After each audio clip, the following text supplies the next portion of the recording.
Good morning, everyone.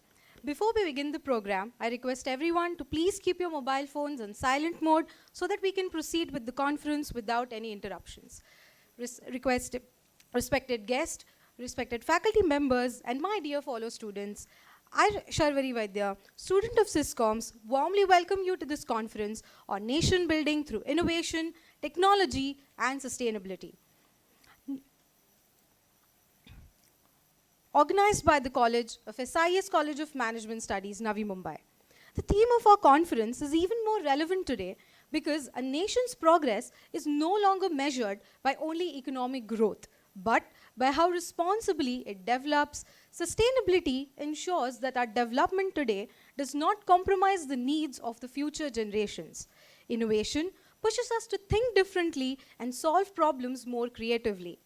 And technology acts as a powerful bridge that transforms ideas into impactful solutions. Together, these three pillars play a crucial role in shaping a stronger, smarter, and a more sustainable nation. And we have gathered here as enthusiastic participants to share ideas, insights, and inspiration, and to explore how these powerful pillars can contribute to building a stronger and a more sustainable nation. To mark this auspicious beginning of today's conference, we will now proceed with the traditional lamp lighting ceremony, symbolizing the removal of darkness and the spread of knowledge and wisdom. I request everyone to rise, and I request our honorable dignitaries to please come forward for the lamp lighting ceremony.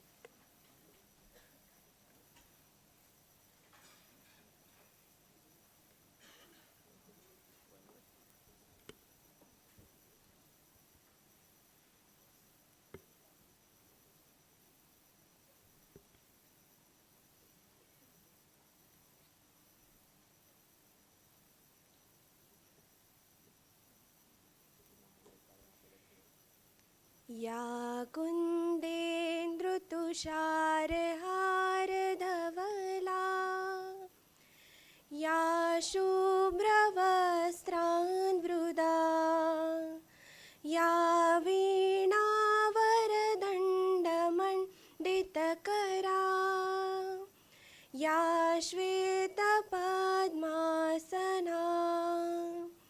या ब्रह्माच्युतशङ्कर प्रभृतिभिः देवैः सदा वन्दिता सा मां पातु Saraswati Bhagwati निःशेषजाड्या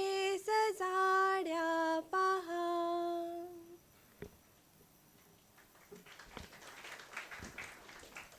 Thank you to our respected dignitaries for lighting the lamp and illuminating this occasion with the light of knowledge and wisdom. And a heartfelt thank you to Purva who sung beautifully the Saraswati Vandana. Now, as we celebrate the knowledge and progress, it is also important to remember our cultural roots and the pride we have in our state.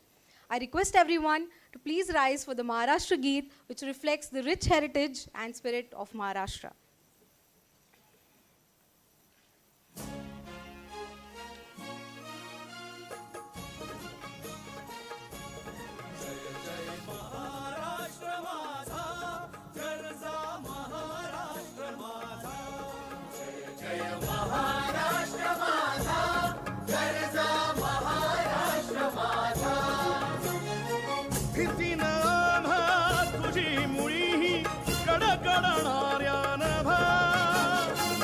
अस्मानाच्या सुलतानीला जबाब देती जिभा सह्याद्रीचा सिंह गर्जतो शिवशंभू राजा दरी दरीतून नाद गुंजला महाराष्ट्र माझा जय महाराष्ट्र माझा जय जा महाराष्ट्र माझा काळ्या छातीवरी कोरली अभिमानाची लेणी पोलादी मनगटे खेळती खेळ जीव घेणी दारिद्र्याच्या उन्हात शिजाला निढळाच्या घामा रक्ताने भिजला, देश गौरवासाठी झिजला.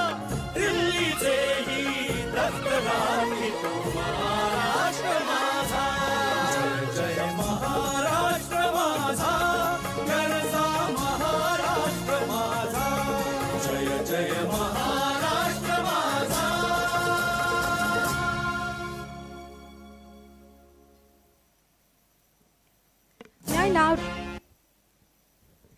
May I now request our Director Ma'am, Dr. Madhvi Dole, to kindly lead the dignitaries to the dais.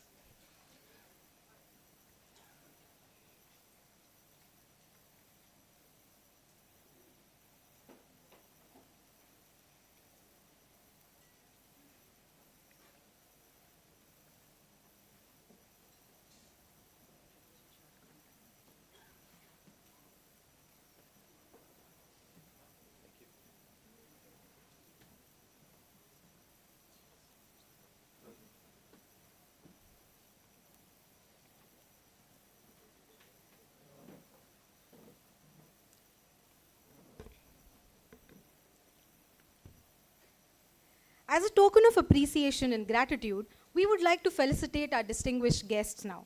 May I request our respected director to kindly felicitate our esteemed dignitaries. First, I may invite Dr. Philip Zerrillo, chief guest of the conference, to kindly come forward.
Thank you so much, sir.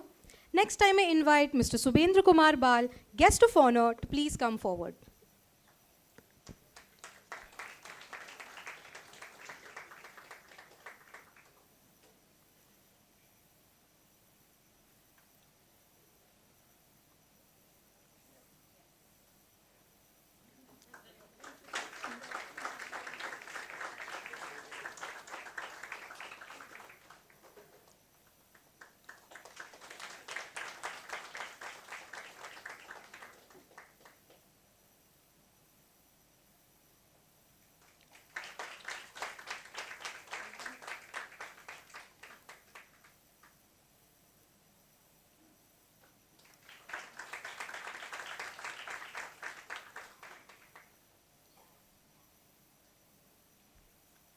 Thank you so much, sir.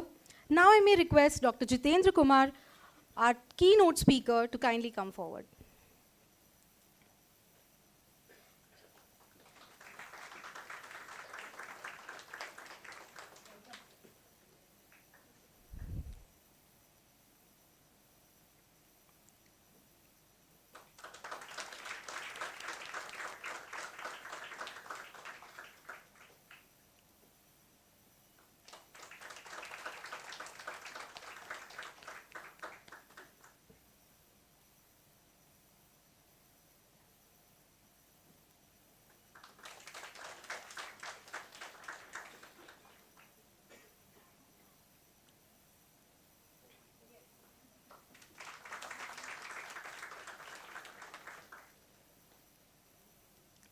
Thank you so much, sir.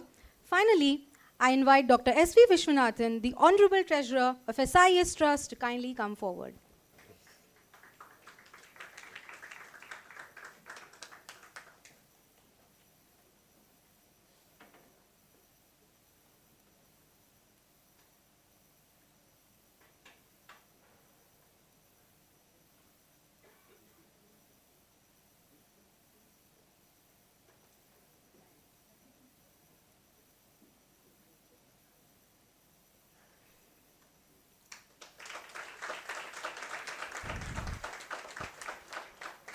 Keeping in mind the theme of our conference on sustainability, we felicitated our guests with a small sapling symbolizing growth and our commitment towards a greener tomorrow. It is my privilege now to introduce a visionary leader who has made significant contributions in the field of management education. We are honored to have with us our very own director, Dr. Madhvi Dole, Professor of Finance and Accounting with over 25 years of experience in higher education and leadership. Dr. Dole holds a PhD in management along with 2 degrees in Masters of Finance and Accounting.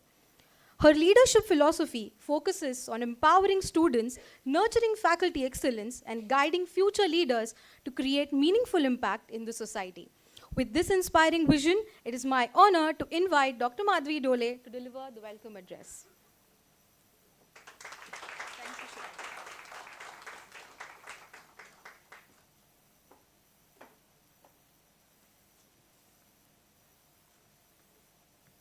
Good morning.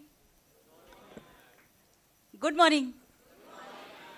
So, respected chief guest, distinguished dignitaries, esteemed speakers, members of academia and industry, researchers, faculty colleagues, and my dear students. It is my great pleasure on behalf of South Indian Education Society and South Indian Education Society Trust and College. We welcome you, a warm welcome to this International Research Conference. The theme of the conference, Nation Building Through Innovation, Technology and Sustainability, which Sharvari rightly expressed in her welcome address. Every nation is built twice. First, in the imagination of a person, and then next, actions of its innovators. So what we have seen, the journey of India, which aptly fits into our theme. It is with this belief that we at SISCOMS strive to nurture leaders who do not just succeed in business, but contribute meaningfully to society and nation building. The institute is a part of esteemed South Indian Education Society, which started in 1932 and 94th year is going on. This society is very reputed trust in Mumbai and very well known in India. SISCOMS offer range of programs. One is Master of Management Studies and one is Master of Computer Application and 2 doctoral programs in management and the technology. So all these programs are affiliated to Mumbai University and approved by EICT, which is our regulatory bodies for India. Now at SIES, our commitment to quality and excellence is always shown through the accreditations. We are nationally accredited by NAC and NBA in our 2nd cycle. And through our rankings, we have always topped in our courses. See, our strength lies in our programs, which I said MMS and MCA and doctoral programs. Equally, it lies with our people, which we can see. So we have experienced faculty, highly qualified faculty, institutional values, and bright students. We are one of the well-known college and topmost college in Mumbai and Navi Mumbai. And that positions SISCOMS on always on the record of recruiters, industry people, and academicians. Now coming back to the theme of the conference, which says that nation building through innovation, technology, and sustainability. As we are little running late of 10 to 15 minutes, I'll cut short. So I'll just give 2 examples.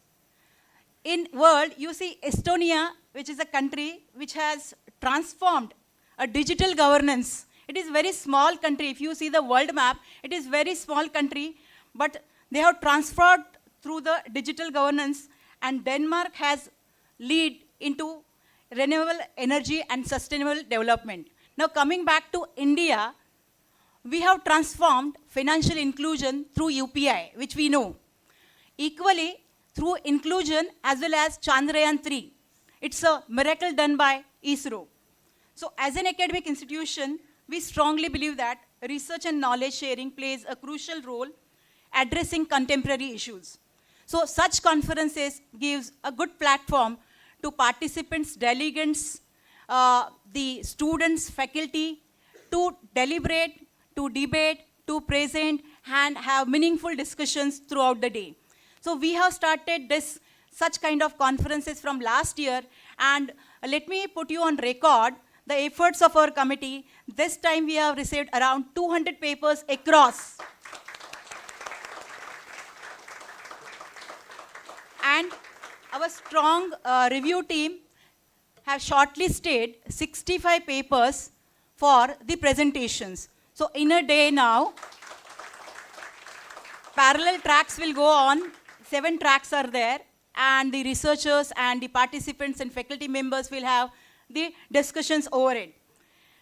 My sincere appreciation goes to the dedicated conveners and the entire conference organizing team, the host, hospitality team specifically, Dr. Neha as well as Dr. Dipti as the conveners, and the entire organizing team.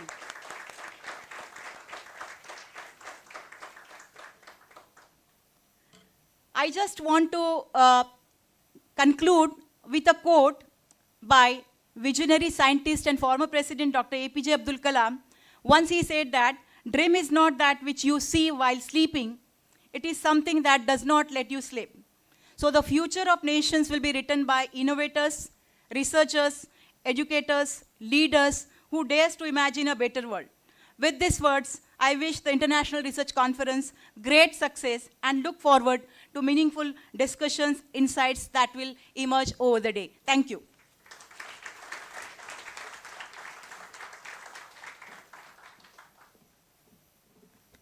Thank you so much, ma'am, for your inspiring words and setting a meaningful tone for today's conference.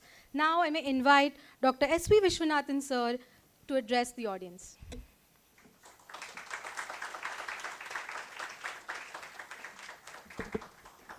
Good morning. Dr.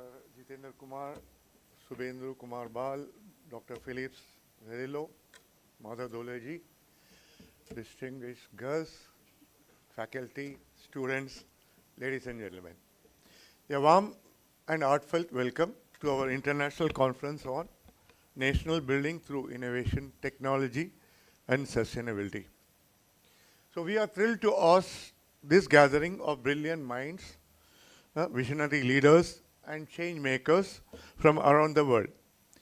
Your presence here today is a testament to the power of collaboration and the shared commitment to shaping a bright future for our nation.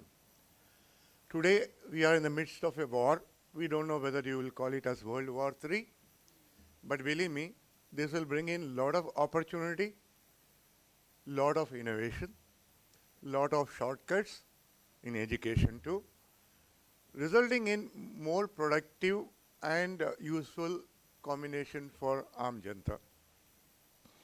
Over the next few sessions today, we will explore cutting-edge ideas, share best practices, and forge partnership that can accelerate our collective journey towards a more sustainable and equitable world. I look forward to great papers from many of you, especially the faculty. I'm assuming every one of you must be contributing at least a couple every year, and that should make it good for the organization and good for the world. So as we engage in discussion, debates, and brainstorming, let's remain open to new ideas, perspective, and collaboration. I look forward to you guys bringing a lot of collaboration, more important, a lot of patents that should make you do well in days to come. Especially the bright young students over here, please take this opportunity where you get experiences which otherwise you will not get outside. In the classroom, you may not get the experiences of these industrial grades. All the best to you. Have a fruitful day. Thank you.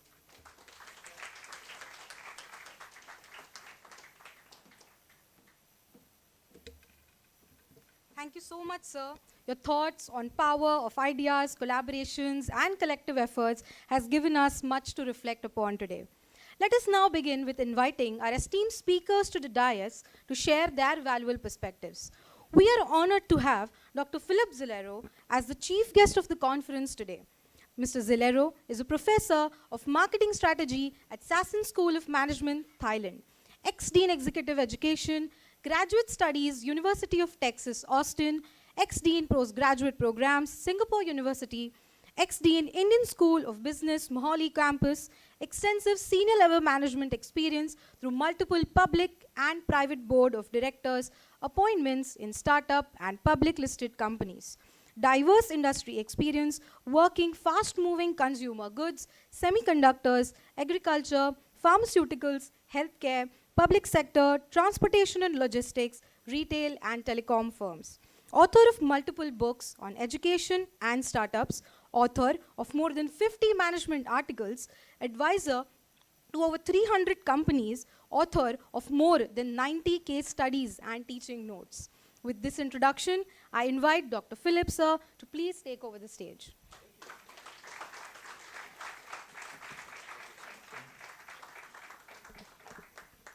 So will they have my slide deck? Okay, so good morning, everybody. Just give me a second to get this thing right.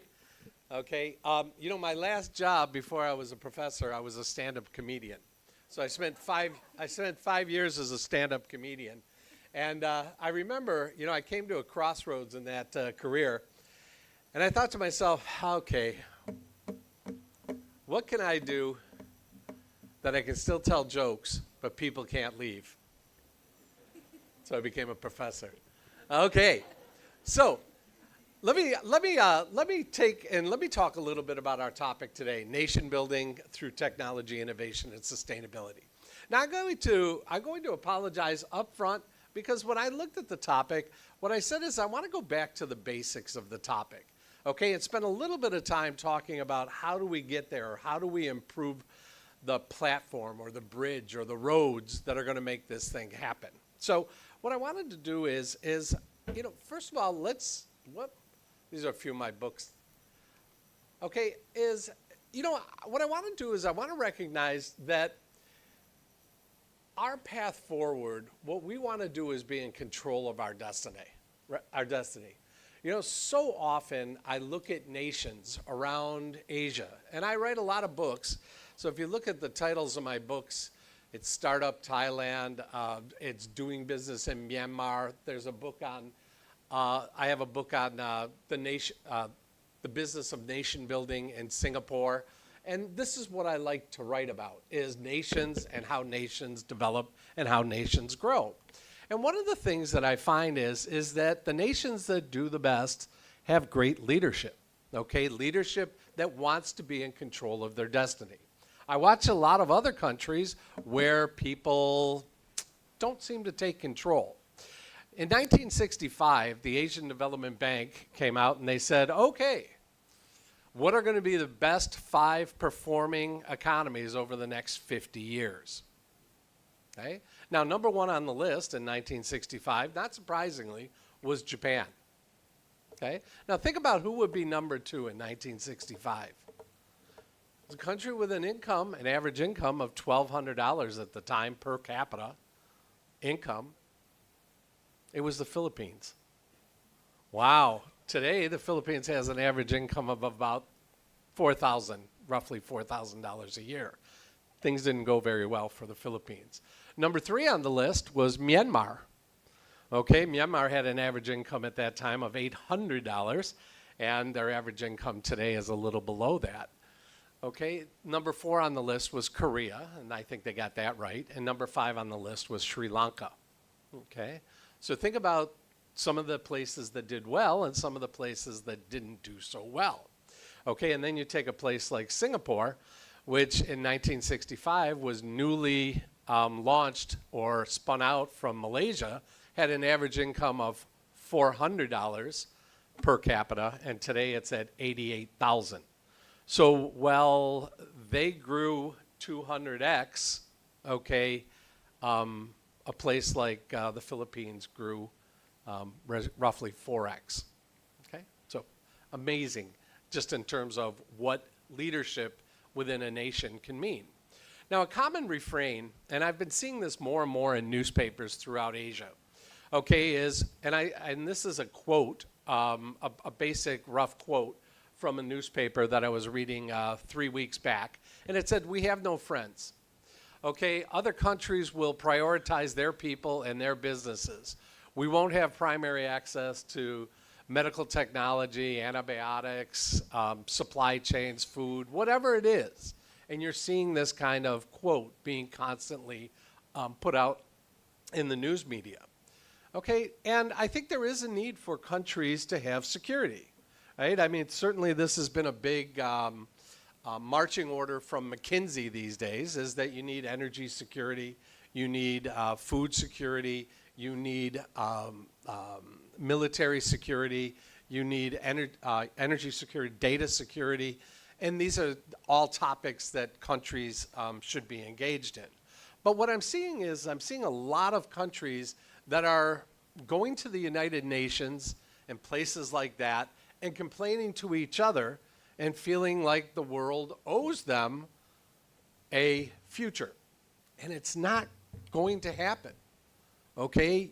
Nations need to stand up and nations need to do this. And what really inspires me and why I came to India and worked at Indian School of Business for a number of years was because I wanted to see what was going on out here, because I saw India picking up. I saw it growing.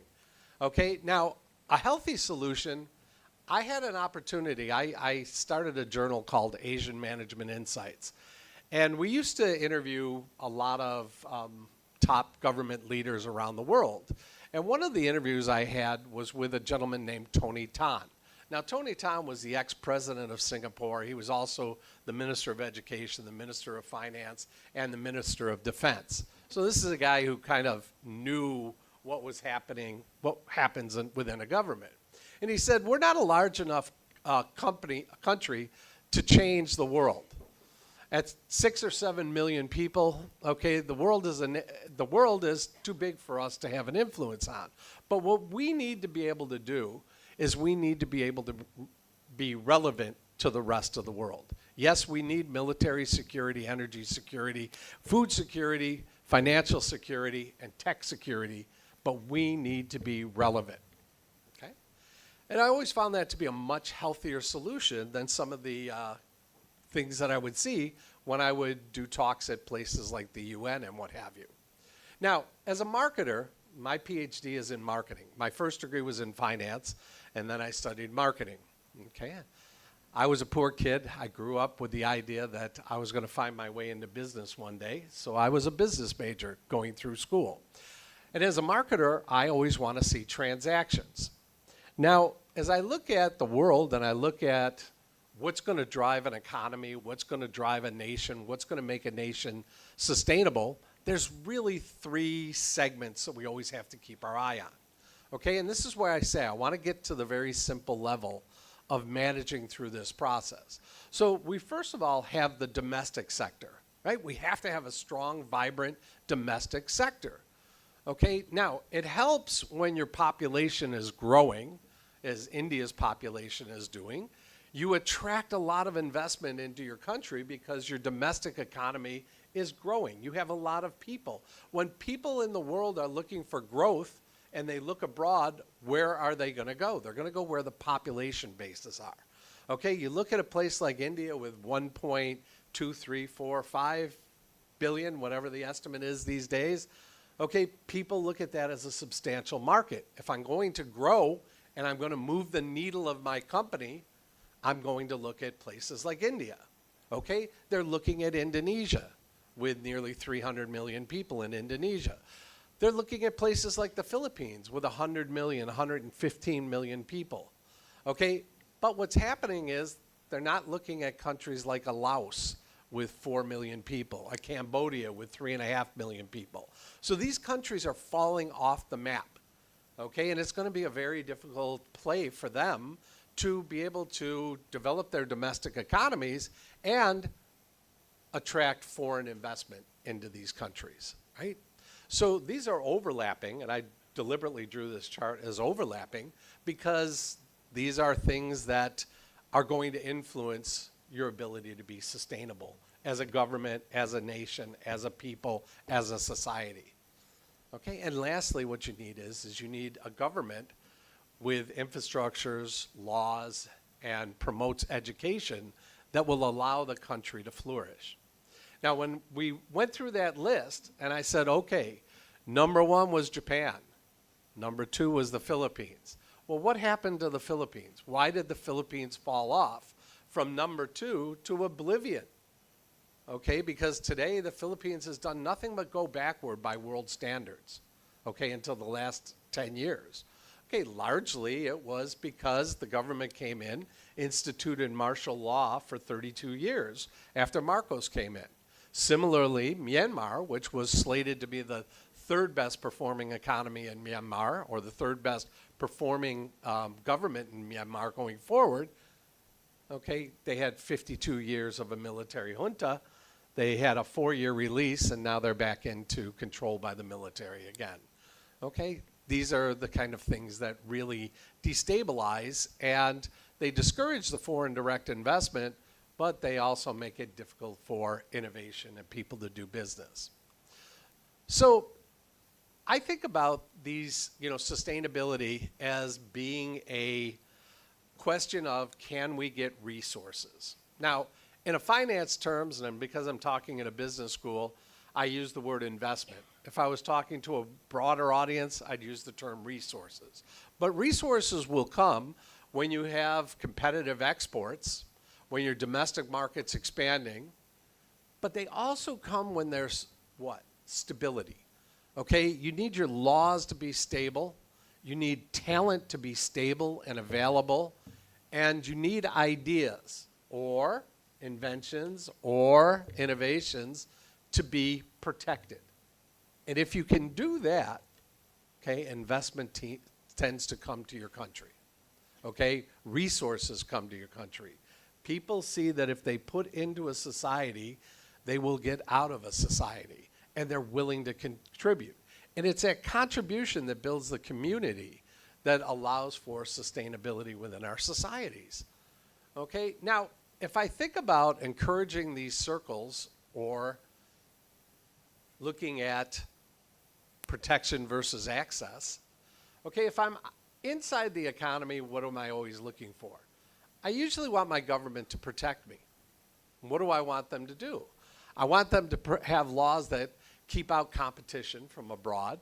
I want them to handle fraud and commercial disputes. I need them to provide continuity, that if I start a business, I can pass it down from generation to generation. People might not realize it, but in the United States, it used to be that if you started a brand name, okay, up until 1950, 1949, when you died, the mark died with you. So you couldn't pass the mark down, right? Now that, for an individual, okay, the old law used to be individually based, but for corporations, that's a no-go, right? I mean, corporations wanted to pass that mark down. The valuation of their company is very often in those brands. So what we see is that the laws had to be able to provide for continuity, okay? We want to be able to protect property, okay? We're looking for an ease of doing business. We want access. We want our government to help us to have access to targets, to capital, to markets, okay? All of these things are what we're looking for the government to do. Now, that isn't happening in a lot of places. I recently sat with an old classmate of mine who was, for 11 years in 3 different administrations, the Minister of Finance in the Philippines. And he looked at me and he said, Philip, what you don't understand, he said, you come from a very democratized capital system. He said, in America, if a young boy stands up in a classroom, that young man or young woman gives a presentation, somebody will fund their idea. Great ideas find money, and that's how innovation takes place. He said, but that won't happen here in the Philippines. He says, in the Philippines, we're a bank-based economy. He said, you make a presentation, the bankers say, that's a great idea, what's your collateral? And if you're a poor boy or a poor girl, you're going to have trouble getting started. Okay? So recognize these sort of things, the leadership of nations need to be working on these ideas, if what we're going to do is we're going to innovate. If we're going to take technology, we're going to innovate it, we're going to bring it to marketplaces, we're going to change our society, these sort of levers need to be there. Okay, we need stable environments. People invest when they know what the laws are, they know what the regulations are, they know what the labor issues are, okay, and they know how they're going to be treated. If you don't know these things, you don't invest. Okay, when I was writing that book on Myanmar, one of the things that everybody was holding their breath for was, oh, what will be the future of Myanmar? What will be the future of Myanmar? We're going to know. They're coming out with the new commercial code for Myanmar, okay? And the Investment Liberalization Act of 2018, what happened? They came out and it was 5 pages. And it said, all disputes will be handled by this group, all disputes will be handled by this group. It gave no one any guidance. No one knows what the laws are. Nobody's going to invest in that kind of a market. And more, this is what I see countries falling down on, these types of issues. Okay, the other thing that happens is similarly from the other side, it's the same issues, but you're an outsider looking in. Okay, you want to make sure that you have transparency, that you have equal footing with the companies that are in a country. Okay, these are the kind of things that are critical when you're outside looking in. Okay? All right, now the problems today that I'm seeing as I look across the world, and the things where I think we need help, and every nation around the world, the places where we need help, and the places that I hope you'll focus and think about as you're coming up with your ideas and thinking about the markets that you want to enter, is that governments are becoming polarized around the world, okay? I mean, I come from a place where, it's amazing how political parties flip-flop on issues depending on who's the party in power and who's the party out of power. Okay, I know that here in India that's nothing new to you, okay, but it certainly was something that in my youth growing up, I didn't see this so much in the United States, okay? But certainly that's something that I've seen over the years. And what I see is that legislatures have become useless, feckless. They're not coming up with laws that will help us to do the things that we need to do. Okay, legal disputes, okay? If you think about it, one of the things I remember when I went to Singapore is I met the original Chief Justice of Singapore. He was an interesting guy. I had lunch with him every Tuesday for a year. And in talking with him, he said to me, Phil, he said, when we started, he said, if you weren't in the country, we wouldn't hear your case. And he said, we were like India. He said, legal disputes would go on for generations. And he said, we were like India. Legal disputes would go on for generations. And I said, well, how did you clear that up? Because now you have the fastest legal system in the world. He said, what I did is, I just said, okay, if you're in the country, we will hear your dispute. If you're out of the country, we will hear your dispute. And he said, all of a sudden, our case time period, everything became 3 months or less. Right? So you could get legal justice very, very quickly. Well, for anybody looking to do business, they domiciled in a place like Singapore because the laws were transparent and the laws were quick. Similarly, they made the innovations, the innovations in the timing, but they also are a common law system. What does common law do? It gives you precedent. So you can bank on what other laws have done in the past. Now, if you go over to a place like Vietnam, completely different. Okay, in Vietnam, the only people that can make a law are the central body of the government. They make laws, and so suppose that this chair here there's rain coming in, and the law says I can't move that chair. Now, the rain is coming in, it's going to destroy the chair. You move the chair. Okay, in a common law situation, you would hear the dispute and say, okay, we're not going to fine you, Dr. Z, because you moved the chair because it was potentially going to be ruined. And everybody would say, okay, we can interpret the law that if there's the potential injury to the chair, we may now move it. But in a statutory country like Vietnam, all the laws are made centrally. So they may hear that dispute and they may come to the same decision, but they never publish the decision. Okay? So as an investor, do you want to do business in a place where you don't know what the legal recourse is going to be, or what actions you can take? Right? So even though Vietnam is doing well, there are a lot of things up there that worry me or scare me. That's my next book. Okay. You want laws that are going to be interpretable. You know, when I look at the Delhi Metro rail situation here, okay, I'm writing an article right now on public-private partnership finance. And, you know, what the courts here largely did is they overstepped the arbitration process and stepped in and, you know, came up with what they felt was a just decision. I won't argue the decision up here, but it's the sort of thing that they overstepped the entire arbitration process. Now, as an international investor coming in and saying we have arbitration available to us when you're not going to use it, that really does discourage that kind of investment in the future. Okay? So we need laws that inspire people, laws that give people confidence, okay, not just control. We do need control, certainly, but that's not the only purpose. And I think we also have to relook at education. And I'm going to go down a road of a book that I'm just completing right now. I'm going to go down the road that might bring up a few uncomfortable thoughts. It might bring up a couple of, well, what will that mean thoughts? Okay? So one of the things that I think we're starting to see is that in the education system is that there's a lot of mismatch between skill development and what the marketplace is demanding.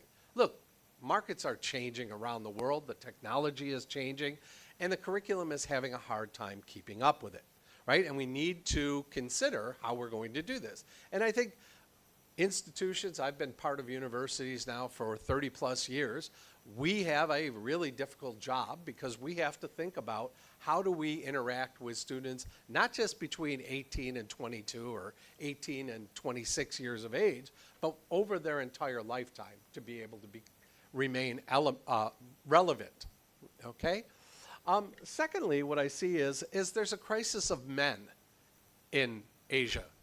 Now you're probably all looking at me and saying, what? A crisis of men? Okay, but I'm going to get into some of these numbers and some of these issues in just a second. And lastly is there an innovation pipeline? Okay, now I've been writing a book and it's finished. Okay, I have 2 more interviews to do and then it'll be finished, my publisher tells me. But I've been writing a book on Thailand. And Thailand is an outlier in the world in terms of the participation of females in the economy. Thailand has the highest percentage of corporate directors that are female. Thailand also has the highest percentage of publicly traded companies headed by female CEOs. And it's one of only 3 countries in the world that females outnumber males in the world of entrepreneurship. Okay? Now, everybody's probably looking and saying, Thailand? Really? Right? Because when they think of Thailand, what do they see? They maybe see all of the domestics working in the hotels. They see the foot rubs out on the streets and the retail areas and stuff. And they think that women are not participating in that economy. But nothing could be further from the truth. And as I began to look at this and I began to look at why and how and what have you, some of the ideas that came up were very, very different. And I'd be happy to handle any of these in Q&A. But what I found is that 62% of all incoming students in Thailand into higher education are female. Now why? Why is that? Where did the men go in that country? Where did the men go? And then I was talking with a gentleman named Kun Michai. He was up for the Nobel Prize about 20 years ago. A very, very interesting individual. Let me just see how much time I have, 'cause I don't want to overstep my time, but I love to tell stories. Oh, I'm fine. Okay, so Kun Michai, great guy, just an amazing individual. What this guy did is, he was the Minister of Communications, or was a Minister of Health in Thailand when the HIV epidemic started to spike, okay, back in the late 90s. What he did is he came out and he said, look, we need a communications campaign. His comms was his background. He later became Minister of Communications as well. But he said we need a campaign to get people to practice safe sex and what have you if they're going to practice sex. Now, what happened? The religious groups said, no, we can't talk about such a topic. And they wanted to bury their head in the sand. Meanwhile, people are dying and, traveling people are taking it back to small villages and there's no protection and, the country was being decimated. So what he did is he came out and he opened up his restaurant and he called it the Cabbage and the Condom. And he opened up another restaurant and he called it the Rabbit and the Condom. And he opened up another, and all he did was he tried to make that word condom ubiquitous, everybody to know it. And what happened? Okay, they started to be able to talk about this more openly, more freely, and all of a sudden the HIV contraction rate began to slow down. Now, that was rolled out by the WHO across the world. Okay? Was it an innovation? No. But was it an innovation of the way to attack society with an idea that could help society? Yes. Now, he's largely been credited with saving 7 to 9 million Thais, okay, because of that health outreach, okay? And worldwide, they estimate that he may have saved as many as 50 to 60 million people, okay, with his approach. Fantastic individual. Well, when I was talking to him about education, he said to me, he says, look, Phil, he says, in the poor communities in Thailand, like Buriram, the poorest of the poor provinces in the country, he said what happens is the dropout rate for boys in high school is near 80%. Why? He said, because once a boy becomes 15, 16 years old, he's useful on the farm. And he drops out of school, he never completes school, and he'll never go on to college. He says, but he says the young women will often finish their high school, they'll go to a local provincial college, and they'll find their way into the big cities. And usually when they get to the big city, they don't have a big community, they've got spare time, they're working, they've excelled at school, they've gotten a job, they get a graduate degree, and they have great lives. But they're not going back to the farm to marry these boys. And what you're seeing is this real change in income earning power. Thai females out earn Thai males today. Okay, you're seeing a tremendous change in the character of the nation. So some of the just base statistics, 62% incoming students are female, 72% of the enrollment at the top 5 schools are female. I teach at Sasen, which is part of Chulalongkorn University, which is the premier engineering school in the country. We have 69% females in the class coming in. The other 4 schools all are over 75% female, okay? And 74% of graduate school degrees go to females, okay? That's 3 to 1. 82% of finance degrees go to females in that country. So who's running these companies today? Okay, good for them. I mean, great. Okay, Thailand has been able to do a great job of this, right? Bringing these females into the workforce. I do a lot of work in the Philippines. I sit on the board of a university out there. 57% of incoming students are female. 67% of the top state institutions are female, 3 to 1, or 2 to 1, okay? 68% of masters and PhD degrees, 67% go to females, okay? So what are we seeing? We're seeing a dramatic change in the talent pool, Okay? Now, companies have to think about this. We have to think about this in terms of how do we incorporate these people in our workforce, how do we properly utilize them, but we also have to think about them in terms of markets. Okay, because if females are out earning males and we're starting to see fewer and fewer people getting married, smaller and smaller households, what does your real estate need to look like? Is it backyards where the kids can kick footballs and play cricket, or are we looking at residential areas with a lot of security and a lot of shopping and a lot of dining and things like this? Because as a single dweller, what do I want? So everything is starting to change, and I think this is one of the things that we need to keep our eyes on. Okay, in ASEAN, the increase in participation from 18 to 42, the number of people participating in higher education in ASEAN has gone from 18% to 42% from 2000 to 2025.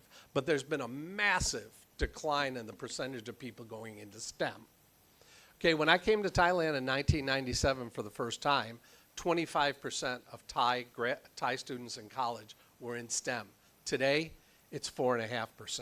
When I went to the Philippines in 2001, it was 23%. Today, it is 4%. So even though we realize that we need this talent in areas like STEM, we're not seeing it. Okay, gender in higher education in India. Okay, in 2015, it was 61% male. Today, it's 51% male. So what's happening?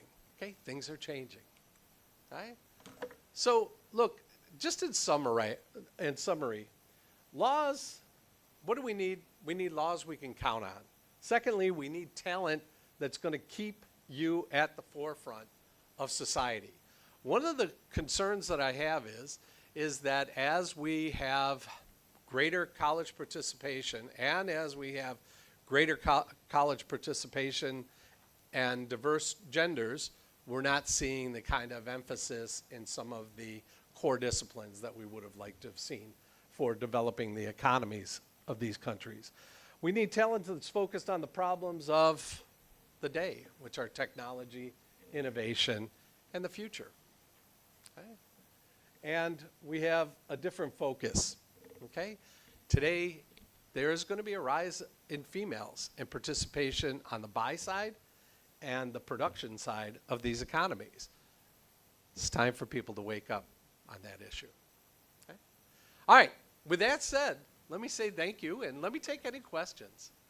Okay? I'm happy to talk about this region, that region. Okay? You know, look, I lived 2 years in Mexico, 9 years in Singapore, 3 years in India, 6 years in Thailand, and I don't know, what am I now? I'm 32, so I think 11 years in America. Hey, you're laughing a little hard there.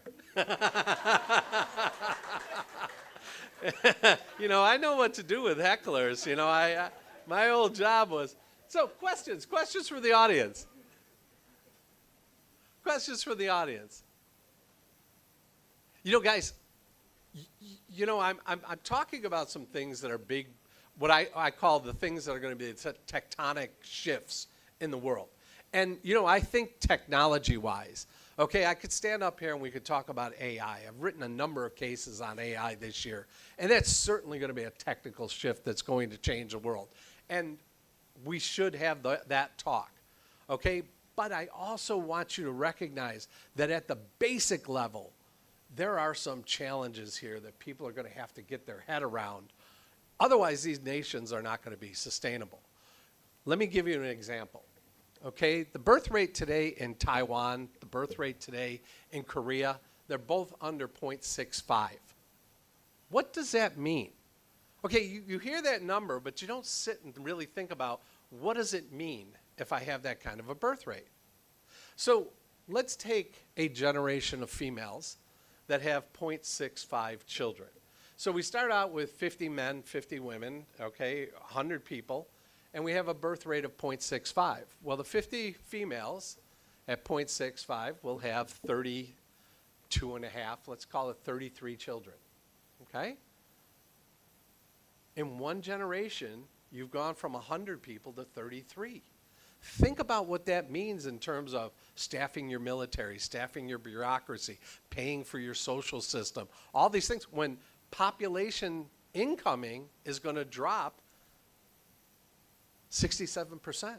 Now let's do it again for one more generation. Okay, let's say that the birth rate is 0.6 again. We have 17 females, okay, times 0.6, we get 10. That means we're down in 2 generations, or 2 birth cycles, 36 years by UN calculations. We're down 90% in population. How do you defend nations? How do you staff nations? How, what kind of government policy do you run when your population is bleeding at a 90% rate, right? I mean, how, when you start talking about growth, how do you grow with that kind of a population leakage?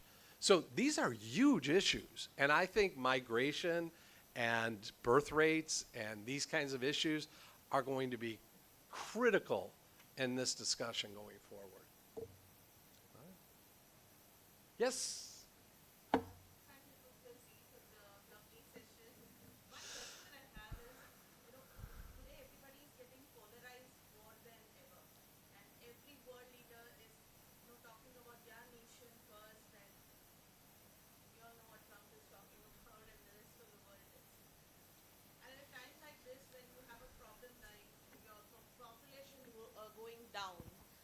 Because of various developments that you described. Okay? Do you really see a borderless world emerging after this, or what do you think? What is your view on this? Boy, I tell you what, the idea of a borderless world Sorry, is, because even your Philippines and Thailand, Yeah. all the women who are getting educated are migrating to the Western world.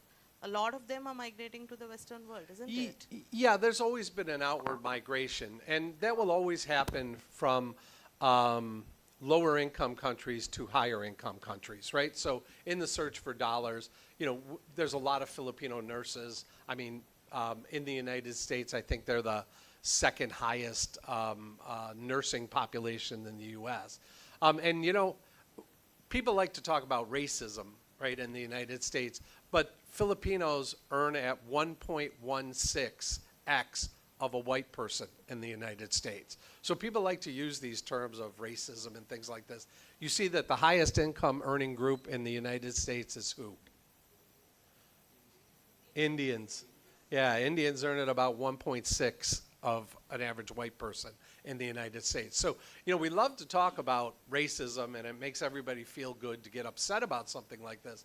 But, what you're seeing is it's really a very open society for people that want to do things. So, yes, the U.S. will always attract that kind of talent, the Thais and things like this. But also, the Thai females that are staying home are doing very, very well. Same thing with the Filipino women that are staying home. Do I see a borderless societies going forward? Not in my lifetime. I think actually borders are going to become more important to people in this next go-round. And you're seeing it, right? Others? Yes, ma'am.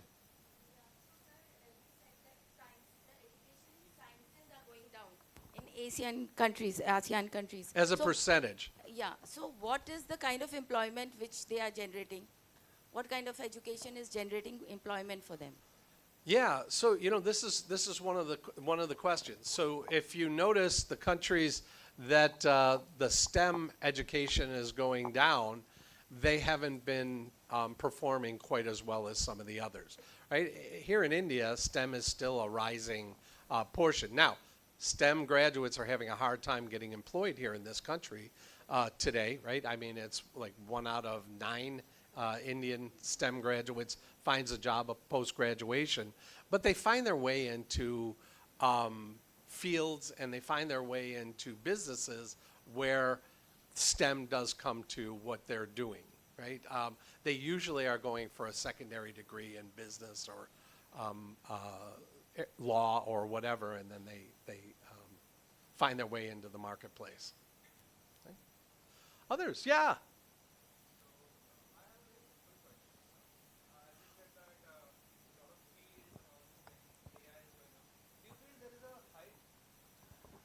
Do you feel there's a high polarization that only some of the fields are getting the required attention, whereas the core fields are getting down? Yeah, are getting the attention from who? From From the in generic crowd, even in the in our society, you know, a lot of them are very saturated towards only one field. That is that, let's stick to a computer science field. Whereas the core engineering and all these fields, they have gone down. You know, let me say that, you know, I don't think that the breakthroughs in AI or the breakthroughs in the digital world will come from these other areas. But these other areas will be avid users. Okay, last week I'm writing a case right now on a seed company that makes only tropical seeds. So they focus on small land-holding farmers in the tropics around the world. And they're using AI tremendously within that to, one, understand their markets, two, to communicate with their markets so that they don't have to have quite as many people in the organization to do some of the first level contacting and things like this. So what I see is you will see that there are a lot of businesses that will still use the technology, but they're not going to create the technology. Okay, and I think that's where I would rest my position. So will there be a lot of innovations in areas like farming and seed technology and agronomy? Sure. And as a matter of fact, most of the statistics that we use today was actually developed in the area of agriculture. We don't know that, right? But that's what they used to do, is they'd say, okay, we've got this plot of land and this plot of land. Let's put fertilizer on this and see if it grows better than that. And that's how they used to develop statistics. Okay? Time-wise, am I? Yeah, sure. Yeah. Yeah. Yes, sir. Morning, sir. Morning. You made a mention about the laws. So, as far as laws for companies and doing business is fine. So, you made a mention of a country which is very well doing probably the mecca of finance in the Asian continent, that is Singapore, but they still believe in corporal punishments. So, probably people by judges are caned. Yeah. So, what's your take on that? I love it. Okay. No, you know, let me, you know, I want to give you my answer, and I want to give it to you in a vignette. Now, I know that single stories shouldn't be a way to justify a global theory, but okay, I was sitting with two professors at Singapore Management University when I was the dean over there, and I'm sitting with two of the finance professors, and so one of them says to the other one, "You remember that street beggar that used to hang around at Wharton when we were in school?" And he says, "Yeah, I remember. He would come up to you and he'd put a knife on your leg. And he said, 'You got any change, man?' And if you didn't give him change, he would cut you." Right? I'm sitting there, my eyes are open because I'm just a country kid from Texas. We don't do that kind of stuff. We shoot you.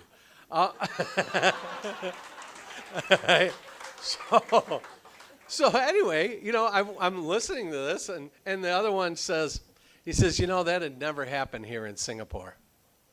And I kind of looked at him and I said, "Really? Why wouldn't that happen in Singapore?" He says, "Because the first thing they do is he'd do that one time, and then they would take him out to Changi prison, and they would cane him. And when he couldn't sit down, he would never do it again." And I thought to myself, huh.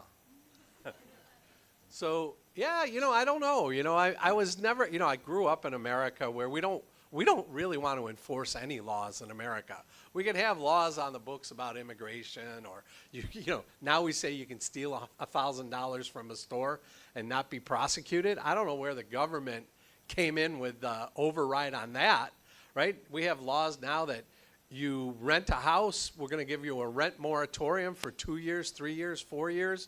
You can't people out. I mean, what happens to your home after 2 or 3 or 4 years? What happens to the landlord that owns that property who still has to service mortgages? So, you know, I mean, these are really big structural issues for countries. Singapore is very quick and they're very literal on their law. And, you know, it's attracted investment. You got to remember in 1965, okay, what was happening in the world? Okay, Singapore was a fishing village, $400 average income. Lee Kuan Yew comes in, raises his hands, and he says, look, I'm here, and we will enforce the law. Come here and open your corporations. Now, all of these businesses were doing business where? They were out in Hong Kong. But they knew that Hong Kong was going to go back in 25 years or so, that Hong Kong was going to have to go back to the Chinese. And you had the communist hardliners were in place. It was Wah Kwa Fong and the Gang of Three running the country at that time. So here's Lee Kuan Yew saying, hey, you know what? Why don't you put some of your money over here? And in the early days, a little bit of money started going to Singapore. And it was largely because of the laws and the continuity and the certainty. Then the money started shifting in. Now, Lee Kuan Yew went out and he said, look, if we're going to be relevant, okay, the only resource we have is the deep water ports that we have here and our people. He said, we can't grow it. We have no fresh water. We have no arable land. So what we have to do is we have to build the best education system in the world. And what we have to do is run that port well. And that's what they did. And they innovated in the law. Does that answer? So, Sir, Canham. Yes, sir. Sir, I have a question. Oh, yeah.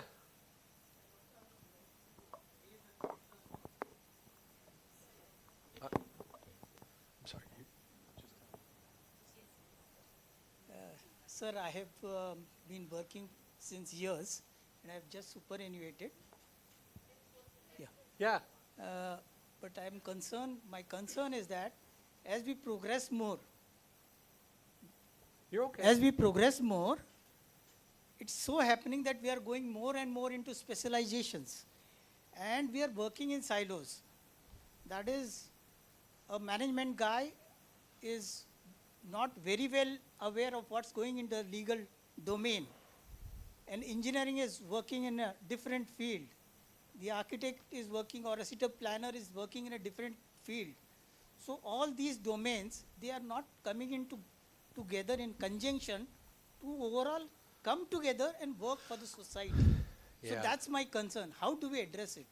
Yeah. It's a part of sustainability itself, because I'm working on it and I'm thinking that it is much, much necessary that all the domains should come together to work towards that goal. Yeah. You know, I mean, look, this is, I don't mean to trivialize in this, and by saying this, but this has been the question we've had since I began my management career. You know, let's see, I'm 37, 18 years, 19 years ago? No. But this is a question we've been facing for a very, very long time. Right, is that what we do is we have siloed pockets of knowledge. And the way that corporations and the way that governments are structured, they promote the silos, right? The silos are not very well integrated. Now, I've watched a lot of firms try to modify their corporate structure and say we're going to have a development team, a commercialization team, and a delivery team, right? And try to get away from finance and marketing and operations, but having members work in those functions, but working across, I'm on the development team, I'm on the delivery team, I'm on the market access team, whatever it is. That's helped in some companies. And what we see is that people begin to understand more of what's going on within companies. I just recently wrote a case. It's not published yet, but I can talk about this this one point because it was in public documents. But I wrote a case on a company called Elisa, which is a Finnish telco company. And what they do is they rotate their people. So all of the division heads become responsible for quality and innovation. So everybody has to do a 1-year cycle through that. That's something that has really made people aware of what's going on within the organization. So all of the 5 VPs, executive VPs, they all have to spend every 5th year in the quality and innovation group. That has helped that company to innovate faster than anybody I've seen in the entire telco industry. They now have 147 telco companies that buy their solutions because they've advanced beyond those. And that's a company in Finland. Largely that happened because they were looking at what other people were capable of, and they found ways to commercialize it and bring the innovations to light. I guess I'm out of time. Let me just I have say. a question. Okay. Good morning, sir. Good morning, ma'am. I have a question. How does sustainability education in universities contribute to emerging economies like Vietnam? Sustainability education in universities. Boy, you saved the toughest question for last. Okay. So here's what I would say is, a good friend of mine has just written a book. It just was published about 3 weeks ago. He's my co-author. We wrote 4 different things this year together. But he says his book is called Profit with Purpose. And he said, there's got to always be a balance in a company. Now, he's talking about companies. But he says there's always got to be a balance between, look, as a company, you're not going to exist if you're not profitable. So you have to keep in mind that there has to be profitability. On the other side, we want to have purpose. Purpose is a great motivator. It's great for society. It's great for our employees. It's a wonderful thing to have. But one can't happen at the expense of the other, and that it's a balancing act, and that we need to keep that act of balance in play. I think what scares me when I go to Vietnam, and I've written a number of cases in Vietnam, and as I say, I started a book on Vietnam, and then COVID derailed it, and so now I'm back to that book. But, when I look at Vietnam, Vietnam has had a real struggle. Okay, if we roll the clock back to 1986, in 1986, if you think about the world in 1986, what was happening? Okay, Russia was a very big empire at the time, but it got in financial trouble. And what happened was Russia went to its vassals, its states that it worked with and supported, and $2.6 billion was the size of the Vietnamese economy at that time. About $90 a year per capita for every person. $2.6 billion. $2.2 billion of that came from Russia. And all of a sudden, Russia goes bankrupt and says, you guys are out of there. We're not giving you any more money. So all of a sudden, Vietnam is a country that had to do what? They had to liberalize. Did they want to become a market-based economy? No, right? These people didn't want a market-based economy. And all of a sudden, they created Doi Moi, which was called the Great Awakening. So in 1986, they start to entertain all kinds of foreign direct investment in foreign countries. And today they have 81 different unilateral or multilateral free trade agreements. That's a lot for a small country like that, okay, to have those kind of individual agreements. Did they want to do that? No, they did not want to do that. But it's a country that's coming off a very poor base. And when I talk about sustainability when I'm in Vietnam, you know that the usage of pesticides in farming is through the roof. The lack of testing in the food supply is very, very low. The incentives are all there not to be sustainable, okay? The young people are coming out and demanding sustainability, okay? That tension is meeting. The government is not highly capitalized, so the questions will be which ideas are going to win out. But it's a healthy debate. Thank you.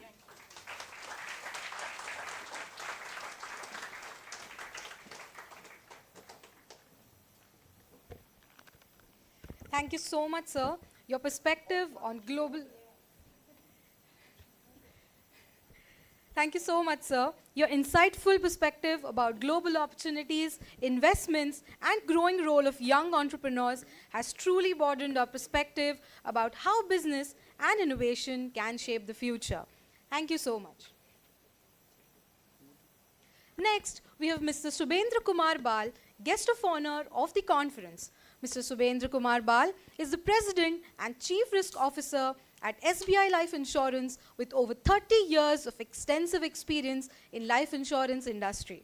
He is a fellow of Institute of Actuaries of India and Institute of Actuaries of UK. He has served as the past president of Institute of Actuaries of India and has contributed significantly to the development of actuaries profession in India.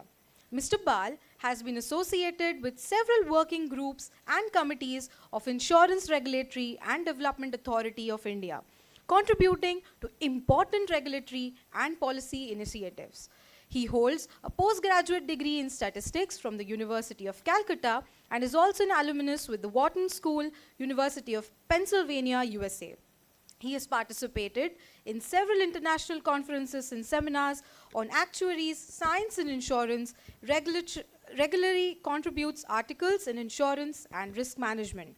He has received prestigious recognitions including Best Actuary Life Insurance 2019 and CRO of the Year 2022.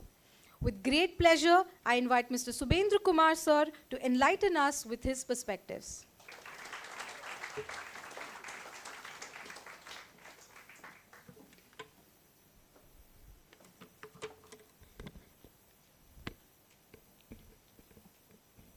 Good morning, everyone. Let me begin with a simple thought. Every great nation is first imagined in the minds of thinkers before it builds in reality. If we look at history, the most transformative ideas, whether in the science, technology, or economics, rarely begins in the boardrooms or the government offices or any corporate offices. They began in universities, in research laboratories, and in the curiosity of the all young minds of the students or researchers. This is precisely the gathering of this international research conference is really so important.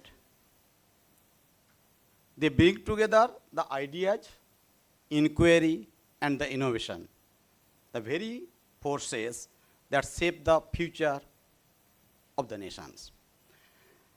At the outset, let me express my sincere gratitude to SIES management, Dr. Madhavi and the team, who invites me to be part of this particular important event. You must have said I'm the only Mister among so many doctors in the dais. It's truly a privilege to address such a distinguished audience and the dignitaries, faculty members, researchers, and most importantly the students who are the future innovators and nation builders of our company. I must say, research scholars play the particularly important role because through the rigorous research and the ideas evolve into the knowledge, and knowledge eventually transforms the industries or institutions or societies where all of us belongs. Theme for this conference has kept that nation building through innovation, technology, and sustainability. It could not be more relevant to today's world. Because of the 21st century, the strength of the nation will not be determined only by the natural resources or the physical infrastructure. Increasingly, it will be determined by the strength of the ideas, the depth of the innovation ecosystem, and the responsibility with which it pursues the sustainable progress. Interestingly, this idea is also supported by modern economic research. In 2025, Nobel Prize in Economic Science, all of you must be knowing, was awarded to Joel Macker, Philip Aghion, and Peter Hoyt. What they do? They are work on how technological innovation drives the long-term economic growth. Their research highlights the concept of creative destruction. In simple terms, it means the economics grow when the new ideas, new technologies, new enterprises replace the older ones. The constantly reviewing the system and the creating the new opportunities. Or as the Nobel laureates remind us, innovation is not just about the creating new ideas. It is also allowing those ideas will be replaced the old. From my own professional perspective, I am an actuary and the risk leader. I am having around 33 years, little bit 3 years more than what has been introduced. I see this dynamic very clearly. Every major technological shift creates both opportunity and risk.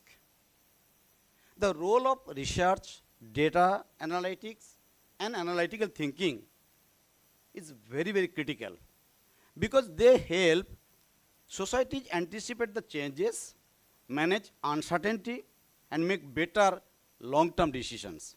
And in many ways, that's exactly what strong any research institution contribute to the nation building. And in my ways, India today stands a remarkable point in that journey. India has emerged the 5th largest economy in the world, with GDP exceeding approximately 3.5 to 3.7 trillion US dollars. And it continues to be the among fastest growing major economic globally. But what makes the growth story particularly exciting is this: technology and innovation are increasingly becoming central to our development model. Take for an example, India's digital public infrastructure.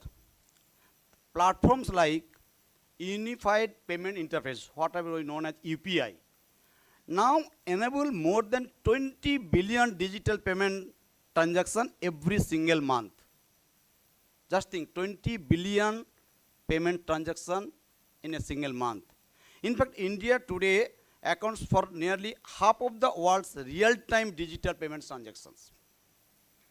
This is not just a technological success story. It is also the powerful example of financial inclusion at scale.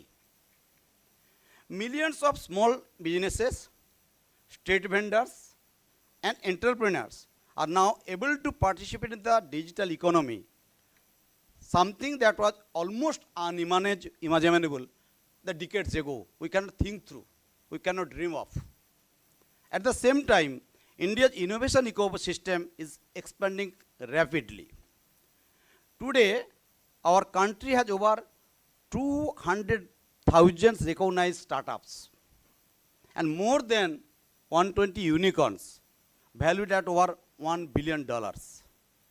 These startups and transforming sectors, what could be the fintech, e-commerce, or logistics, health technologies, artificial intelligence, and though all of them, digital platforms and the new entrepreneurial models, they are also reshaping the future of all of us, our work. In other words, innovation today is not only transforming the industries, it is the transforming how people participate in the economy itself. Another important strength that India possesses today is the demographic advantage. With a median age of around 28 years, India has one of the youngest population among major economies. It is supported by strong investment. And where we do this investment? It is on the education, the research, the digital capability, and the skill development. This demographic dividend can become one of the most powerful drivers of innovation-led growth in the coming decades. Innovation, however, is not limited to the business or technology alone. It is also transforming the human well-being. recent advancement in molecular biology, for example, are exploring the possibility of the reprogramming the certain cancer cells towards more normal cellular behavior by regulating gene pathways. These are the research. These are the human beings. All the people who do the research and they come out the lots of solution which can help the all human well-beings. It's those type of breakthroughs really remind us rigorous research and innovation expands not only the economics but really the human potential itself. At the same time, innovation must be guided by the, as you are discussing, sustainability. Because the nation building is meaningful only when it is responsible and it is long term. We live in the world, all the rich people like us, we talk about the VUCA world, which is the volatile, uncertain, complex and ambiguous. As an actuary and as a risk professional, I often say that future cannot be predicted with certainty, but it can certainly be understood better through research, data and thoughtful analysis. And that is exactly why this research and evidence-based thinking are also important for societies navigating the uncertainties. As someone working in the risk management and insurance like me, I see every day how important it is to understand and manage uncertainty in such a world. And there is precisely where the research, modeling, analytical thinking really become indispensable. You see the geographical tensions currently is going on, technological disruptions, environmental pressures, and obviously economic uncertainties are constantly reshaping the global landscapes. In such an environment, sustainable progress really requires innovation guided by long-term thinking, responsible governance, and inclusive growth. Encouragingly, India's development vision reflects the balances from expanding the renewable energy capacity to strengthening the digital governance and advancing financial inclusion for millions of citizens. Looking ahead, one of the most transformative forces shaping the future will undoubtedly the artificial intelligence. India's vision, AI for all, aims to ensure the artificial intelligence becomes a tool for inclusive and human-centric growth. Estimates suggest that AI would be contribute nearly 1.7 trillion of US dollars to the India's economy by 2035. So, the broader lesson from all this development is quite clear. Nation building in the 21st century will not be defined only by the economic growth. It will be defined the strength of the ideas, the depth of the innovation ecosystems, the resilience of the institutions, and a commitment to the sustainable development. Or put simply, the future will belong to nations that innovate boldly and the technology wisely and grow sustainably. And this is where the institutions like SIES play a truly vital role. All the universities are not merely places where knowledge is transmitted. They are laboratories of the ideas, where the curiosity is encouraged, research is nurtured, and innovation begins long before it transfers into the world outside. Let me conclude by addressing the students present here today. Throughout the history, every generation has given a defining opportunities, a moment when it can shape the future of the nation. For India, that moment is now. We stand at a time the technology is transforming the industries, innovation is redefining the economics, and young talent is emerging as the most powerful driver of national progress. And the most exciting part of this transformation is that it will be shaped only by the governors or larger corporation. It will be shaped by the students sitting in the classroom today, researchers working in the laboratories, and all the young entrepreneurs who are turning ideas into the solution for every one of us. The question you ask, the research you pursue, and the knowledge you generate may influence the industry, societies, and even nations. Many of the technologies and the policies that shape our world today began from the research papers written by some of the scholars sitting in the universities, very much like all of you are doing today. So I encourage each one of you, think boldly, as I said, question deeply, and innovate responsibly. Because the journey towards Viksit Bharat by 2047 will not build only through the policies or investments. It will be built through ideas and through the people like all of you.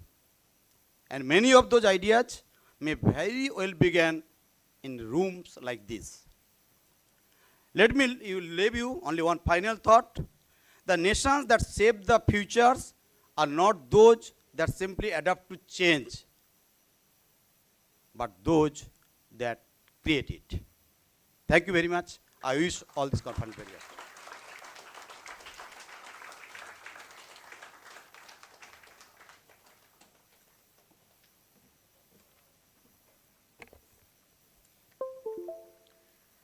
Thank you so much, sir, for your enlightening words and adding immense value to this conference with your rich experience. Last but not the least, we are honored to have Dr. Jitendra Kumar, our keynote speaker for the conference. Dr. Kumar has over 14 years of experience in professional, including corporate training and academic experience. He has worked in the corporate sector for nearly 9 years, progressing from customer relationship associate to general manager marketing, handling marketing strategies and operations. He has more than 6 years of academic experience as an assistant professor, teaching marketing and digital marketing to undergraduates and postgraduate students. He has published research papers in reputed journals such as Marketing Intelligence and Planning, ABDCA, and several ABDCB and ABDCC journals, along with over 10 case studies in Emerald Emerging Market Case Studies. He has also contributed to academia through patents, copyrights, and edited books with Routledge. He has presented papers at national and international conferences and received the Best Research Plan Award at the Academy of Indian Marketing, IIM Lucknow. Academically, he holds a PhD and has completed extensive programs from IIM Rohtak and IIM Calcutta. Now, I may invite Dr. Jitendra Kumar, sir, to please take over the stage and share his insights with us.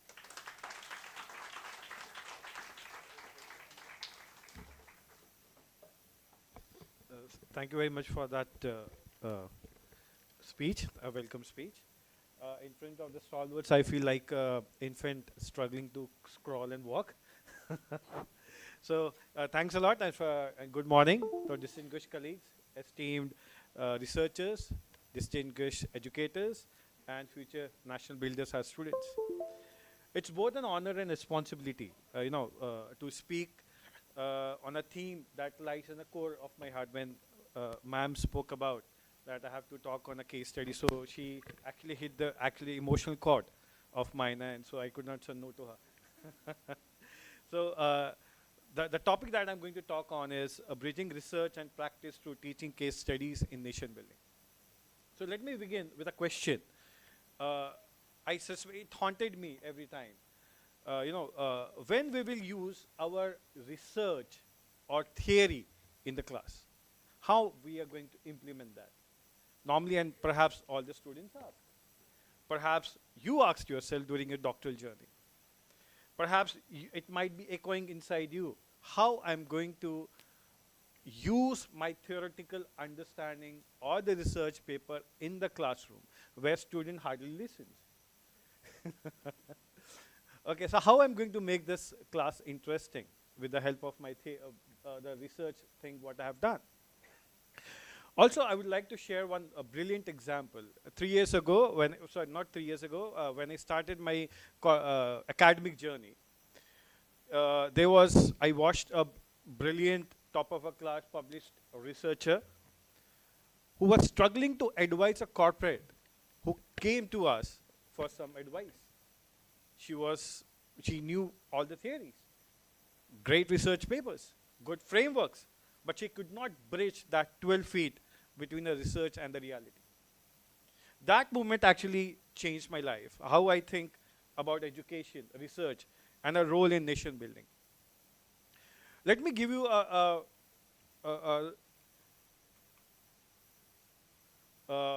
rough figure.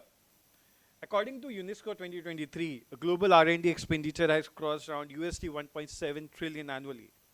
And there are number of scholarly publications. India alone publishes around 200,000 plus annual publications.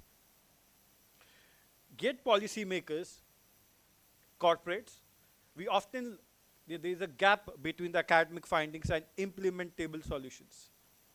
Industry leaders frequently know that graduates are technologically knowledgeable.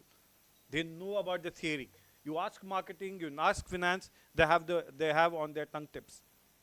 But they struggle how to apply those things, whatever they have learned in decision making. This is not a failure of research.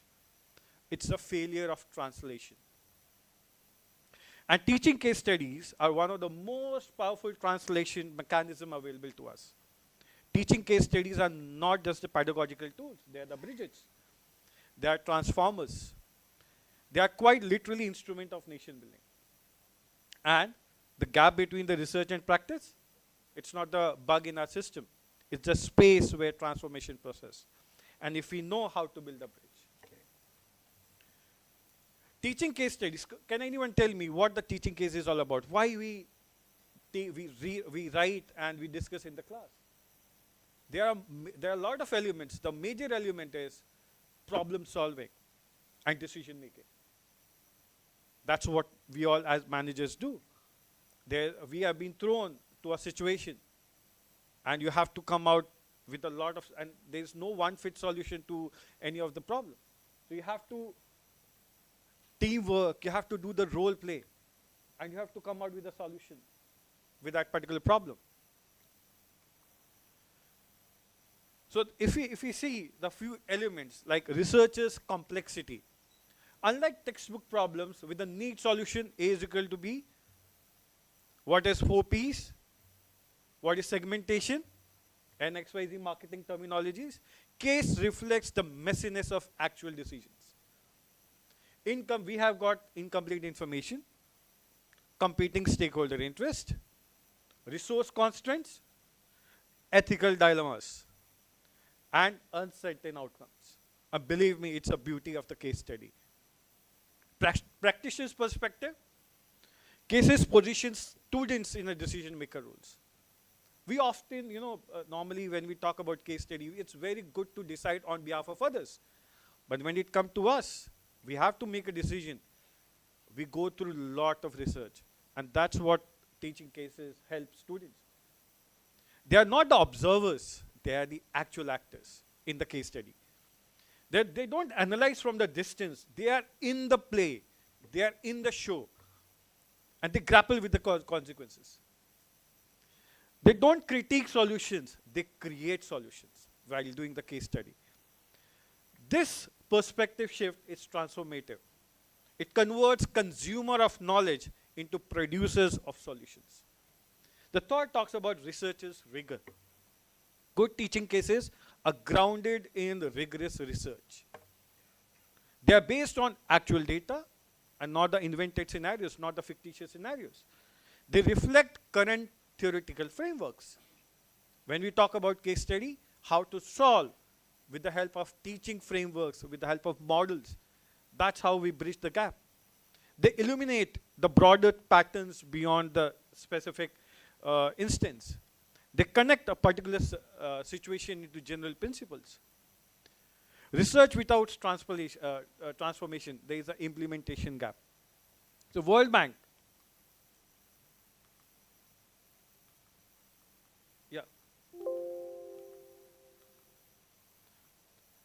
The World Bank highlights that implementation failures, not policy design, account for a majority of development inefficiencies in the emerging economies. Similarly, McKinsey stated that 70% of transformation failures, initiative, they fail largely due to leadership, execution, and organization alignment challenges. They are not purely technical failures. They are the judgment failures. And this is how, that's how we teach in teaching cases. Judgment, take decisions. And based on certain factual information, what's there in the case. Pedagogy cultivates this judgment. So when we convert empirical insights, whatever we have done in the research, it helps in decision-making narratives. We train students to interpret data within the context. For example, a regression model or PLSM model will help me to understand what are the various variables, which helps SME to adopt digitalization, whereas teaching case will help me to understand, I'm scarce, I don't have resources. I'm a SME, I don't have resources. How I'm going to invest in digital transformation today? How I'm going to segment the market? How I'm going to save myself from the counterfeit? I remember when I was writing, when we wrote a case on Jindal, Panther, it was a TMT bar. They were facing the issue of counterfeit products. And you can see, you go to the native places, you go to the tier 3 cities, you will find Jindal. Lot of Jindals are there. And I don't know which Jindal I'm talking about. So when we wrote a case, we gave a strategic decision.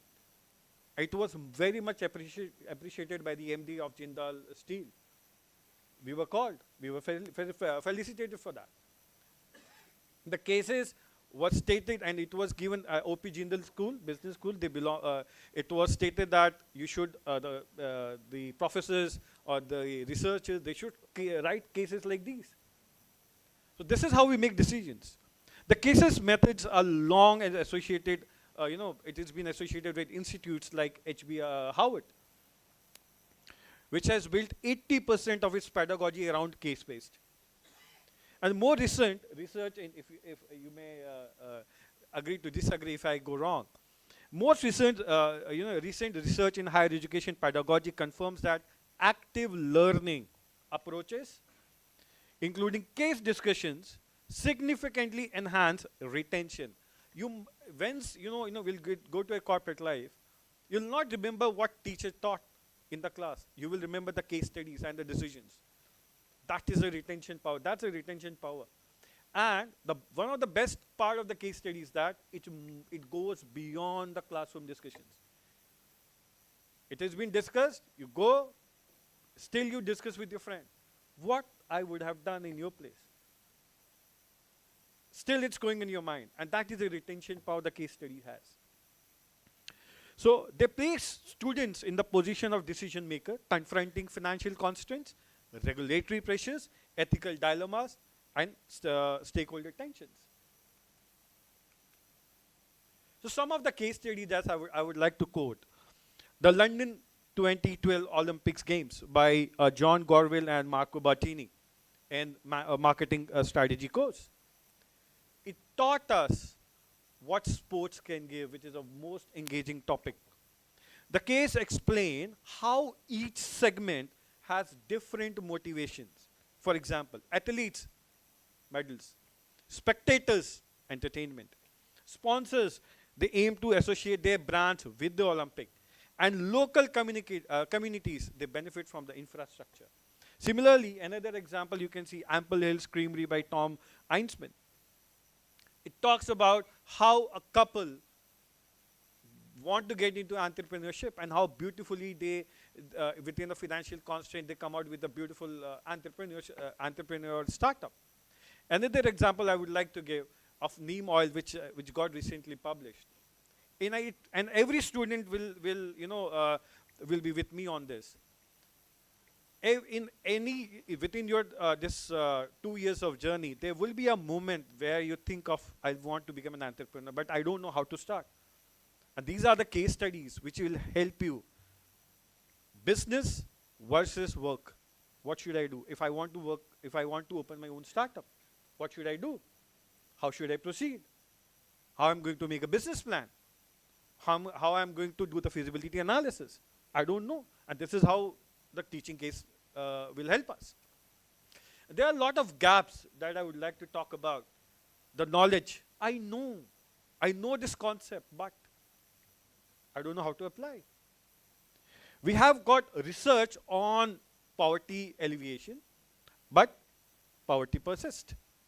We understand sustainable development. Ma'am was talking about sustainability. Yet environmental degradation is happening. We know how to build inclusive institution, yet there is inequality. The knowledge exists, the knowledge is there. The research is published, but it sits in journal that practitioners don't read. It's written in languages that corporate don't understand. Somehow we academicians, we also fail to understand, and we have to read the research paper 20 times to understand what's been written. What is the conclusion?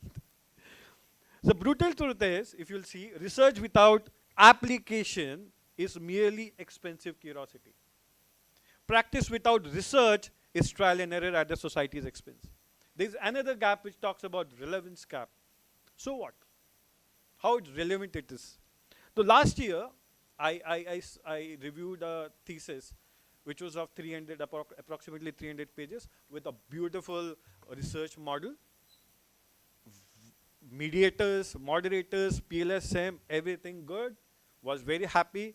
When I spoke to the PhD candidate, have you spoken to the respondent? And you know the answer. The researcher know the answer. We haven't spoken to the respondent. So we haven't spoken to the respondent, how we know what he's facing. Our research often answers, questions nobody is asking. I'm so sorry for the researchers. For even I'm the researcher, and that is a mandatory requirement for us to write research papers. We solve problems that exist only in theoretical frameworks. We optimize for variables that don't matter to the people who lives we claim to improve. So not what I can publish, but we should think what change I can enable.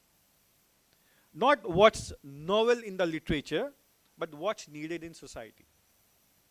We should not talk more often about how complex my model is. We should talk about how useful the insight could be for the society. So teaching case studies bridge this transformation gap, if you see. They don't just transmit knowledge, they build judgment, as I stated. They don't just explain the concept, they develop competencies among the students. Trust me, cases will help increasing your competencies, your skill. As I told you, there are two major skills that you have to bang on, which will improve while going through the case study. You might be dozing off during the PPT session, I totally understand. And as per the research, only 1/10 of the time you are in the class. But trust me, once you start reading the case studies and start participating in the case studies, that's what it will help you to understand the concept. How I am fitting the concept, which is in theory, how I am actually fitting it into the class, into the real life. No one is going to ask you what is a marketing mix once you go to once you hit the floor. They will tell you, come on, make a plan. How you're going to hit the floor at the corporate life. How you're going to talk to the dealers. How you're going to initiate the negotiation. This is how we teach in case studies. So nation building, if you see, it's not confined to the political leadership. It occurs through MSME creating employment. That is 30% of the GDP and 45% of the exports. Ministry of MSME stated in 2023. Startups during innovation. India hosts around, as Sir rightly stated, more than 100 unicorns. Public administrators implementing reforms. Corporate leaders balancing the growth and the sustainability. However, each of these actors faces complex trade-off. Should a food processing firm prioritize profitability or nutritional accessibility? Think about it. Should an airline prioritize cost efficiency or regulatory compliance? You see the Indigo crisis. What would you be doing when you are at the position of an Indigo CEO? There are big crises happening. You have to follow the norms. I was just talking about the case which is been accepted, where we wrote on the secondary database. Shall I talk about my employees? And Philip rightly stated as a start for the chapter. There's a demotivated employees, DGCA compliance, shortfall of manpower. What you should do as a CEO of the company. Understand, think. That's how the theory of motivation comes into the picture. Motivation does not talk about monetary benefit always. As a CEO, you have to come with be with your employees. That's how we teach in case studies. So when students analyze a case, as I stated on this Indigo, think about from the CTO's point of view. Think about the CEO's point of view. What you would have done. So when they examined the, also I would like to take a case of one of our case talking about Peabody, a female urinating device. It's an Indian taboo to discuss all these things in the public, but I am the CEO of the company. How I'm going to position and talk about my product in the market? I don't know. You know, you have to go. Then that's how. Have you all seen an ad which talks about there is a lady, a maid, who is mopping the floor, and the malkin, the house, the person says, go at the corner, mop it off. She says, I will charge 2 lakh rupees. But why? Because there is a dengue mosquito. Now you try to visualize this protection motivation theory. What it says when you scare, when there is a threat to the consumer, they will behave in certain pattern. And that's how this particular case talk about.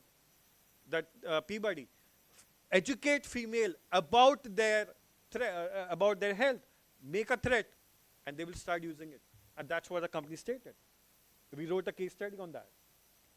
So this is what the transformation I'm talking about, which is beyond the classroom. Okay, and there are a lot of cases. He has written more than 90 cases. You go back, at least read 10, and you will understand what corporates are doing. For example, rural supply chain. There is a case by Agroite. They want to become Amazon of agriculture in India. You are the country manager. How are you going to promote your application, which is into mobile, to a farmer who hardly understands Hindi in India? And still, Agroite has done wonderful job. There is a case by Prayas by Sanofi Aventis in India, marketing healthcare accessories to the bottom of pyramid. There are n number of cases.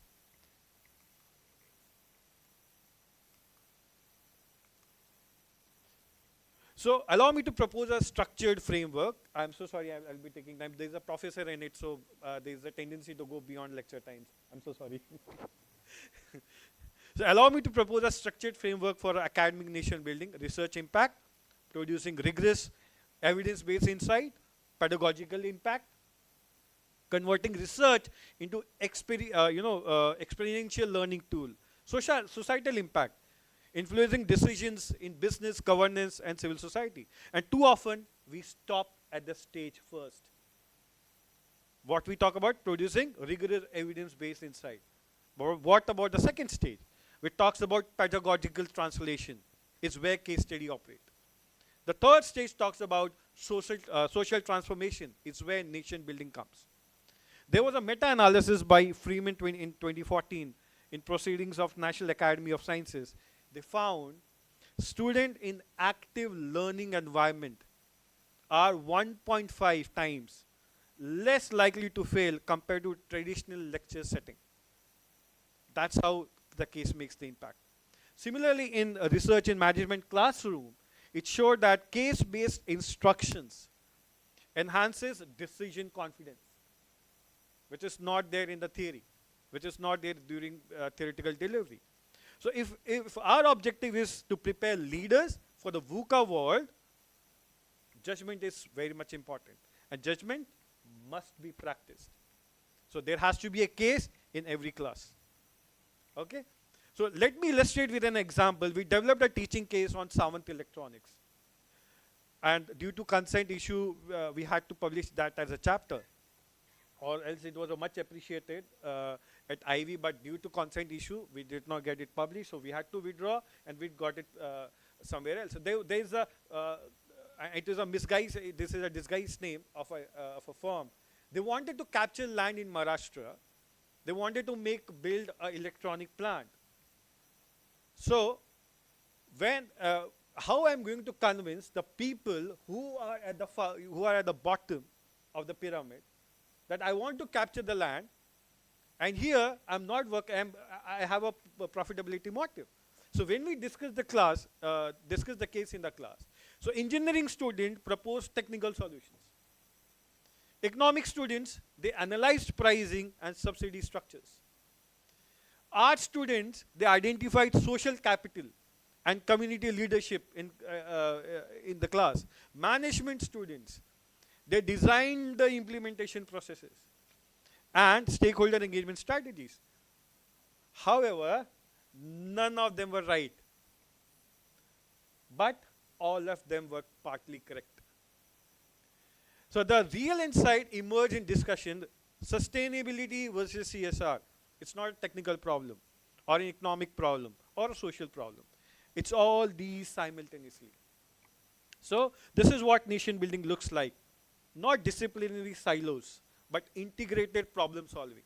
So the case study forced students to understand multiple perspectives, analyze interdependencies, evaluate trade-offs, create holistic solutions, and defend their recommendations against the critic. And that's how we learn the confidence. So, and there was, and I'm so sorry, I'm quoting a lot of cases because, as I stated, the emotional chord has been struck. So there was a case, I'll just give you an example. So there was a case written by us, Crafts AQ, which talks about there is an NGO who has got an e-commerce site, and we discussed the case, and trust me, I'm not boasting, the student actually, they gave me the feedback. So one student, after the case discussion, the insight was discussed during the interview that they have done. They got placed into Capgemini, the collective, and the OPPO. It's the strategical thinking, the judgment, the process we went through. The case didn't just teach them about a problem. It connected them to a mission, which helped them to grab the job opportunities. Okay, so yeah, as I told you, how teaching cases enable, there is a cycle, the virtuous cycle, if you see. Research and teaching, you can see the arrow, research going to the teaching, means researchers document actual organizational societal challenges. These, when we talk about the observation, when we talk to the organization, these challenges become the base of the case study. And that brings research insights into the classrooms. Students learn from the cutting edge research disguised as a real world scenarios. You can see teaching to the practice. Students analyze case and develop solutions. And sometimes the solution is such that we call off the protagonist of the case to the video conferencing or within the class to discuss the actual scenario and what they have done and how does it matches with my student. Sometimes the students are so brilliant into the solutions, they have been overwhelmed by the protagonist itself. Oh yes, this is a beautiful thing. And they might get absorbed. They get a job opportunity. So practice to research, if you see, practitioner phase, and there is always there's a cycle that we face challenges again and again that cases don't cover because we have to be very specific. And these become research questions for scholars to investigate. New research informs next generation of the class. So if we see nation building is fundamentally about three things: solving complex, context-specific problems. As he was talking about Vietnam, he was talking about Philippines, he was talking about Myanmar. Every country has got this context-specific. For example, you are Indian, you want to open a business into Vietnam. How you are going to do? What you have to do? You have to understand Vietnam. You have to understand Indian market. So there was a case written on NIVA. There is a luxury brand in Dubai. They want to come to India. They want to start their distributionship. What should they do? India, it's although luxury, we are into prices, value. And Dubai is about luxury. How they're going to set up their clothing brand in India? The context specific. You have to go deeper into the context. You have to understand the Indian market. That is the complex specific problem. Information create followers, but judgment create leaders. The case studies don't give the student the right answer. Trust me, there is no right answer for any case study. Instead, they develop analytical judgment. What's really going on here? Ethical judgment. What should we do? Strategic judgment. What actually work? And implementation judgment. How do we make it happen? So nation building requires leaders who can exercise sound judgment in ambiguous, high-stake situations. So case studies are nothing but the judgment laboratories. So what I would like to say about the part forward, researchers write cases. I request the researchers to write cases, not just papers. I request every researcher in this room, as I stated, for every 3 papers you publish, write 1 teaching case. Trust me, the kind of impact you can make in the class with the theoretical understanding, implementing in the class, in the corporate life, with the help of your teaching case. It's going to make you wonder. It's really going to make the class discussion wonder. Reach thousands of students, influence hundreds of practitioners, shape dozens of policies. Trust me. Practitioners, I request the organizations helping us to give a consent to write the case studies. Partner with academic institutions. Trust me, document your success and failures, share data, co-create cases with researchers, and guest teach when cases are discussed. I would like to request the educators must, they make cases transformational, not transactional. Means they should create psychological safety for honest debate. And good case studies will, trust me, it will come out with the healthiest of the debates, discussions. Facilitating genuine exploration of dilemma. Go into core of the context of the dilemma. What actually provoked the protagonist? What is the thinking of a protagonist? How is going to make a decision? Connecting individual insights to a broader patterns and inspiring students to see themselves as a change agents. Be the CEO of the company. It's very good to decide as a student, but when you become a CEO of a company or the manager, it's very hard to decide. Because one decision and you're out of the company. Okay? So don't just teach the case, teach through the case. Teach for the transformation. For the institution, I really request the institutions must recognize case writing as a scholarly contribution. And not more of the institution, they don't actually, they encourage teaching cases. They write ABDC Lico. That's fine, I do understand. But trust me, cases which are path-breaking, as Philip was stating that, he wrote a 1.5 page of Instagram case and got downloaded by 400,000 people. That is the impact.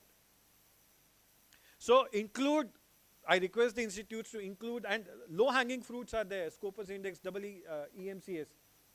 In a year, trust me, you write 3 papers, 1 case study is fine. 2 case studies you can easily write if you have got the good team. It can be included into promotion criteria. Fund a case research as you fund traditional research. Create case development centers. Establish case teaching excellence awards. That's what we do at IMC in BIMTech ICMC.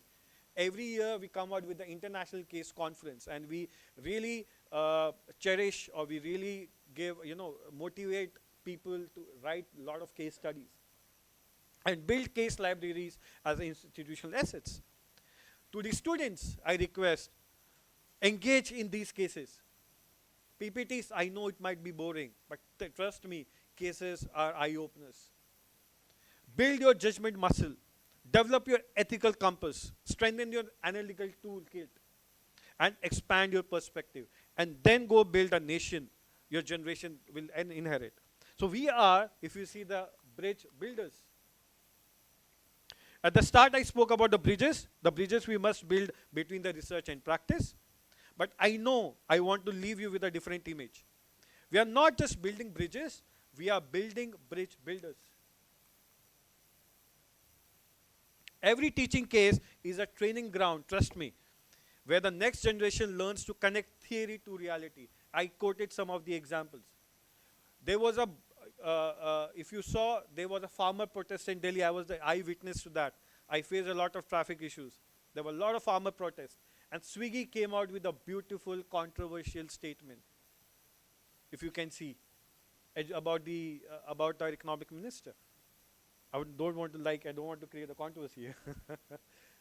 How you are going to help your company come out of controversy? How the online reputation team helped Swiggy to come out of the controversy? I hope Philip would have heard the case of United Bricks guitar. It's a beautiful case. How a small 4 different songs made a company to lose more than 100 millions of rupees. That's how it shows the importance of public relation team. That's what we cannot understand in theory. We can understand while teaching the case. Even if you're working as an online reputation manager or marketing manager, one controversy, try to write it off. There has to be a strong PR team. And how we learned? With the help of a case study. So, I leave you with a challenge and an invitation. Challenge, go back and ask what case I should write for which organization. Observe, read. What learning could I create from my practice? What transformation could I enable through my teaching? The invitation, join the community of bridge builders, the case study writers. Be researchers who teach. Be practitioners who share. Be educators who transform. Be scholars who build nations. Because ultimately, nation building is not work of government alone. It is the work of every one of us. One who believes that knowledge should serve society, that research should inform practice, and education should transform lives. Teaching case studies are tools, and our students are our hope. And the bridges we build today will carry our nation toward the future that we have imagined. Thanks a lot.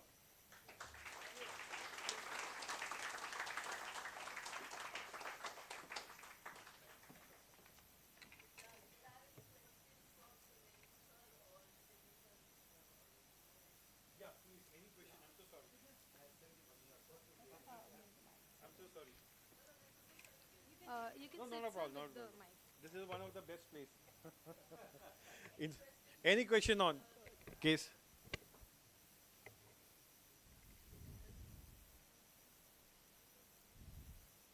Yes, ma'am, please.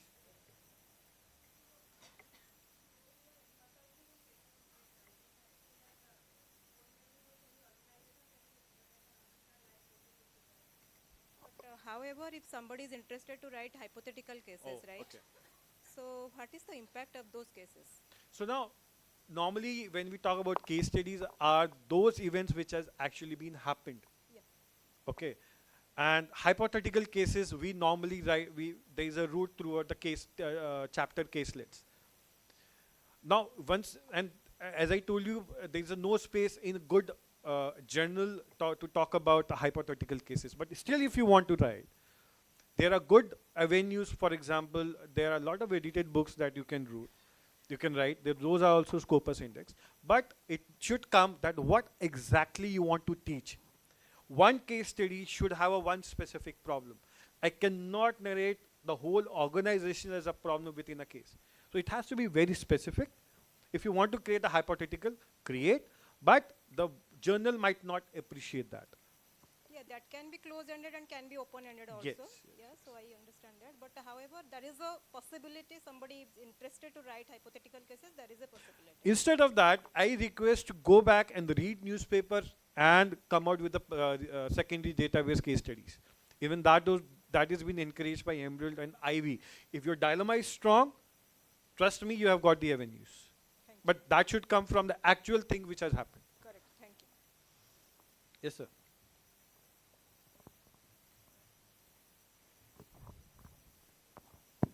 Good morning, sir. Good morning, sir. And it was a very thoughtful session. I'm Dr. Abhishek. I'm Faculty of Marketing.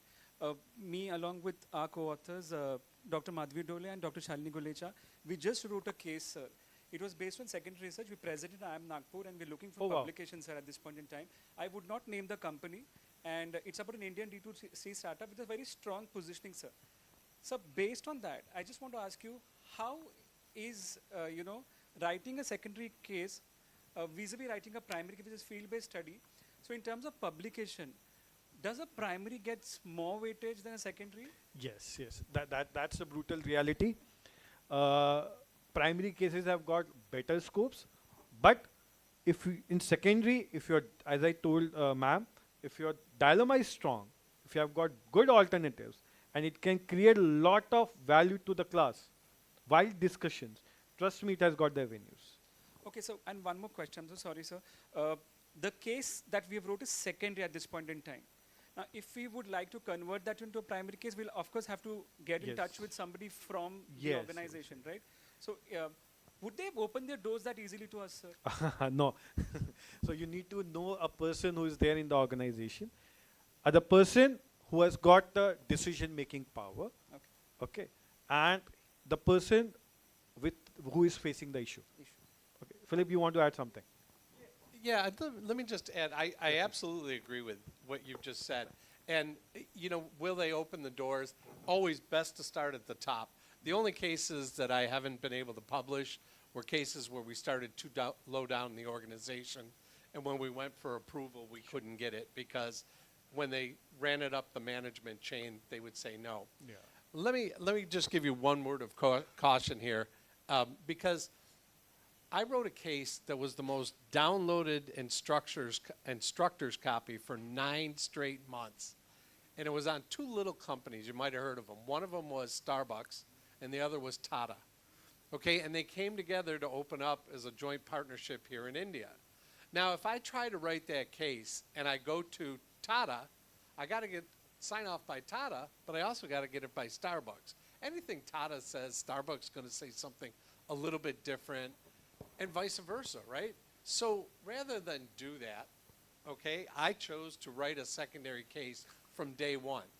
Now, if you go and you start talking to them, now all of a sudden you're obligated to give them sign off, right? So sometimes, like especially in cases that are failures, like we wrote a case on the Fukushima nuclear disaster. No one is going to talk to you. So you have to write that from a secondary source because it's such a massive failure and the lawsuits are ongoing. I'm sorry. Yeah, no. That's well added. And I would also like to talk on this. Why we are thinking to write the case for the organization. There are a lot of things which happens among us. There are a lot of dilemmas that we go through. Okay, for example, there was a case, actually that's why I wrote it, what this guy's name. There's a doctor, a famous in their profession in government hospital at Delhi, got inducted into an international organization in HIV. And you can see that the government doctors have got a lot of power, a lot of autonomy. There he's earning a lot of bucks. Now, he's not, now this case that I picked up from the personal life, where he's thinking, should I go back to the power where I am getting less money, or shall I be there in the United States where I'm earning a lot of bucks and I'm serving my family? So there is a tussle between autonomy versus financial motivations. So it is not that you can only write on the organization, you can also write on the people. There are a lot of cases in Ivy, in HBR, where students are thinking to get a startup. There is a beautiful case on Hello Ice Cream. There is a person who wants to have a startup, and he is talking to a consultant. There is a beautiful conversation happening. There is a beautiful case in Ivy about a boyfriend and a girlfriend. A beautiful ethical, the actual thinking of a consumer behavior. So it is not that the organization, it can be within your lives also. Okay? Excuse me, I would like to answer it. Couple of things. I use case studies, videos for students to discuss and come back and jot down their points, which are live. Answers are live in terms of what is the value added for the mankind. Okay, as simple as that. For example, it could be a British petroleum leakages or the entire thing down the drain in the sea, and what happened after that. The second thing for you to understand is, if you are going to be writing independent director competency exam, there are various modules of case studies only, and how you are interpreting and how you go about is ultimately going to be your benefit for those industry where you will be the independent director. Okay, so this I thought I should just relate. Whether it answers you, not, I don't know. I have an answer for you, Professor. You asked about silos of working. You will find it in organization. Philip did say about companies doing the, please sit down, doing the same thing, moving around people. If you take Indian Navaratna companies, they do exactly that. Every 3 years or 4 years, they keep moving functions, sometimes cities to cities. And that takes care of the problem what you talked about. However, if you're in an organization based in, let's say, Bombay, sir, मेरे को कुछ मिलता नहीं है, I'm just stuck up in the same place, the answer also comes for you to get out. If you're not happy, get out. There are avenues are plenty, but that doesn't help you, because then you're not able to interact with others, contribute to yourself in terms of how am I going to go up the ladder. That's more important. So you may have to play this way or that way. The other alternative is learn more. Learn more in the sense that enrich yourself with new certification, new job. Lot of things will keep coming, adding on every year. Something never heard of before, the topic. Risk management was not there long back. Our friend is here. So these are the things you add on to yourself to move up the ladder. Thank you. Yeah. Yeah.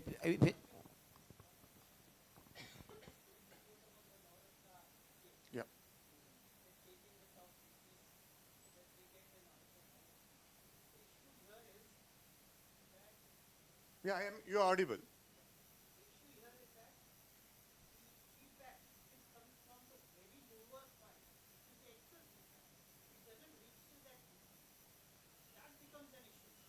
Generally, if one minute, if somebody is at the top, I've been at the top, all issues will reach you at the top.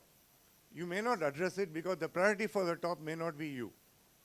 The priority for him may be something different. He cannot give job rotation to everybody.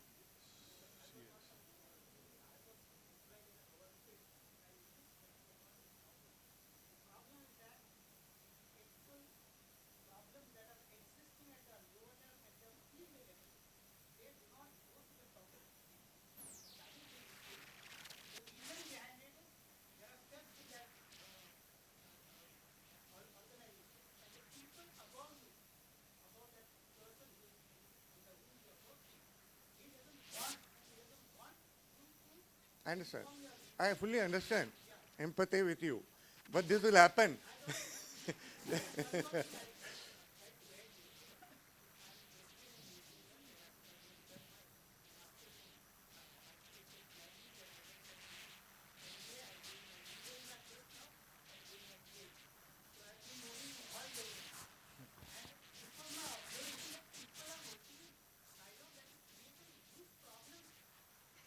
So, let me address you with a man with experience of maybe 5 decades. I'm also an engineer. I'm also an MBA. I also have various other qualifications and a PhD.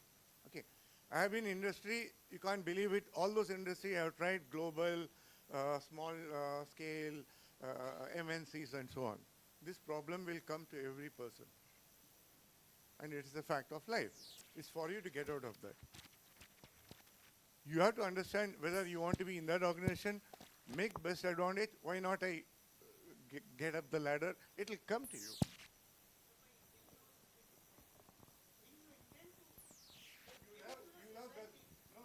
You love people like Wagle ki Dunia, a boss with all the people like that. Can't help it.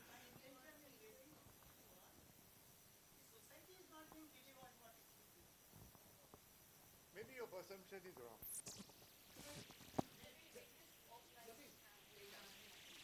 Let me just make a very quick comment here that between the two of you.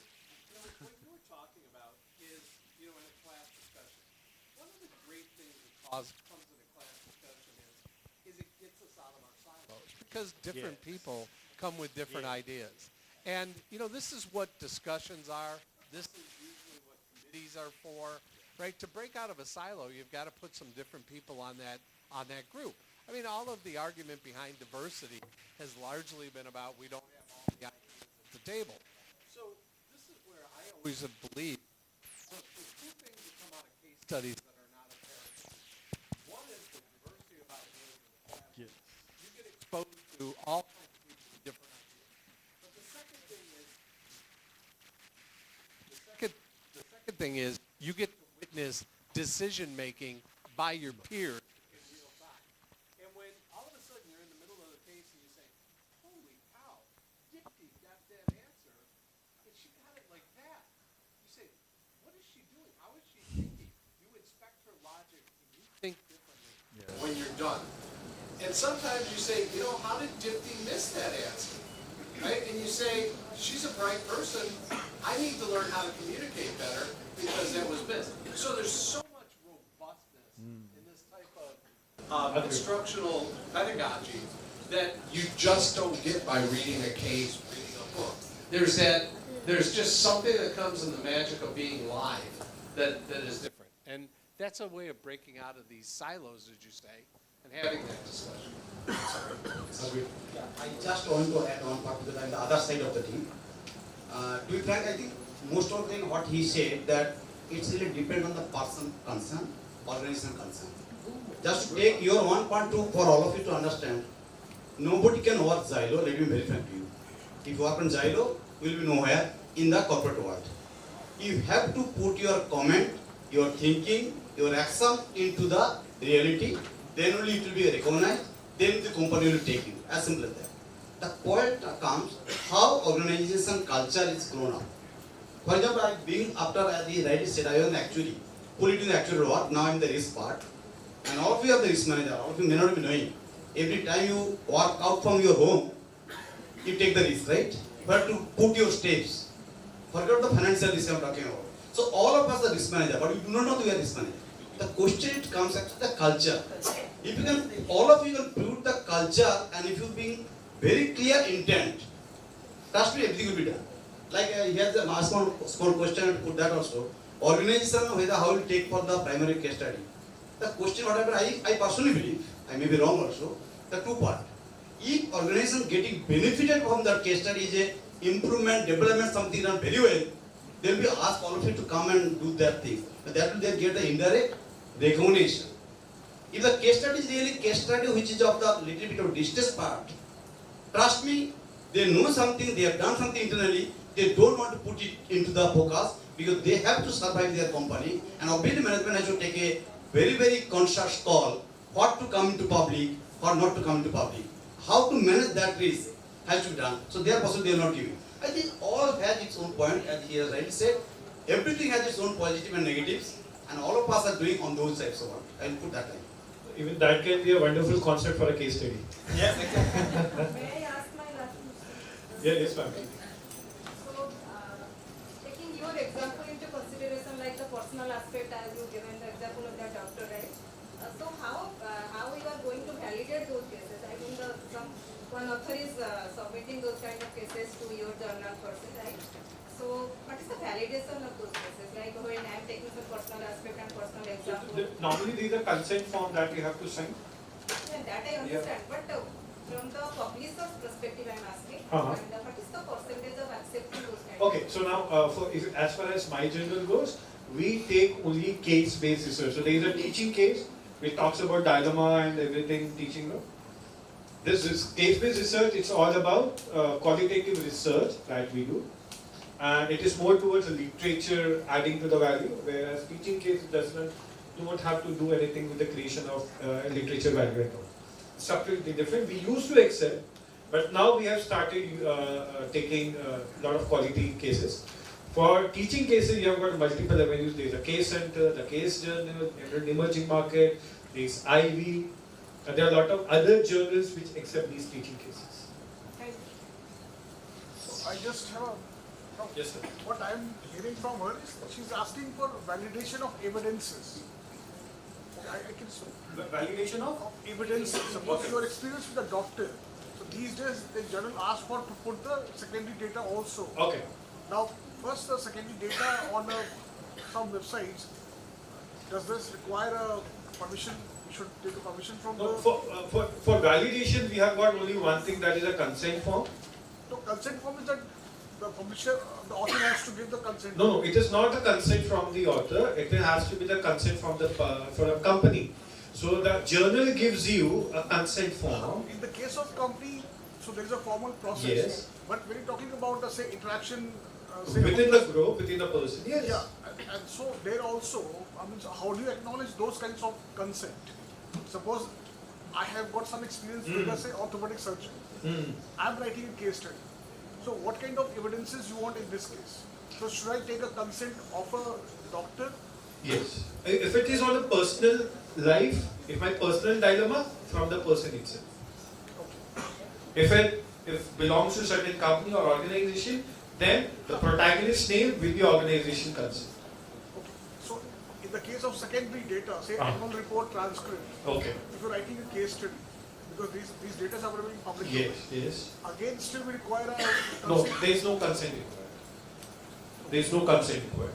And for the validation, once you quote, once you cite the source of the secondary database, we get validated from that. We validate. So whatever source you have taken out for the secondary base, we actually go through the whole document, and then we look at, now this is fine, the author is going in the right direction. So there has to be a source for your thing which has happened. We cannot create a hypothetical dilemma. Yes.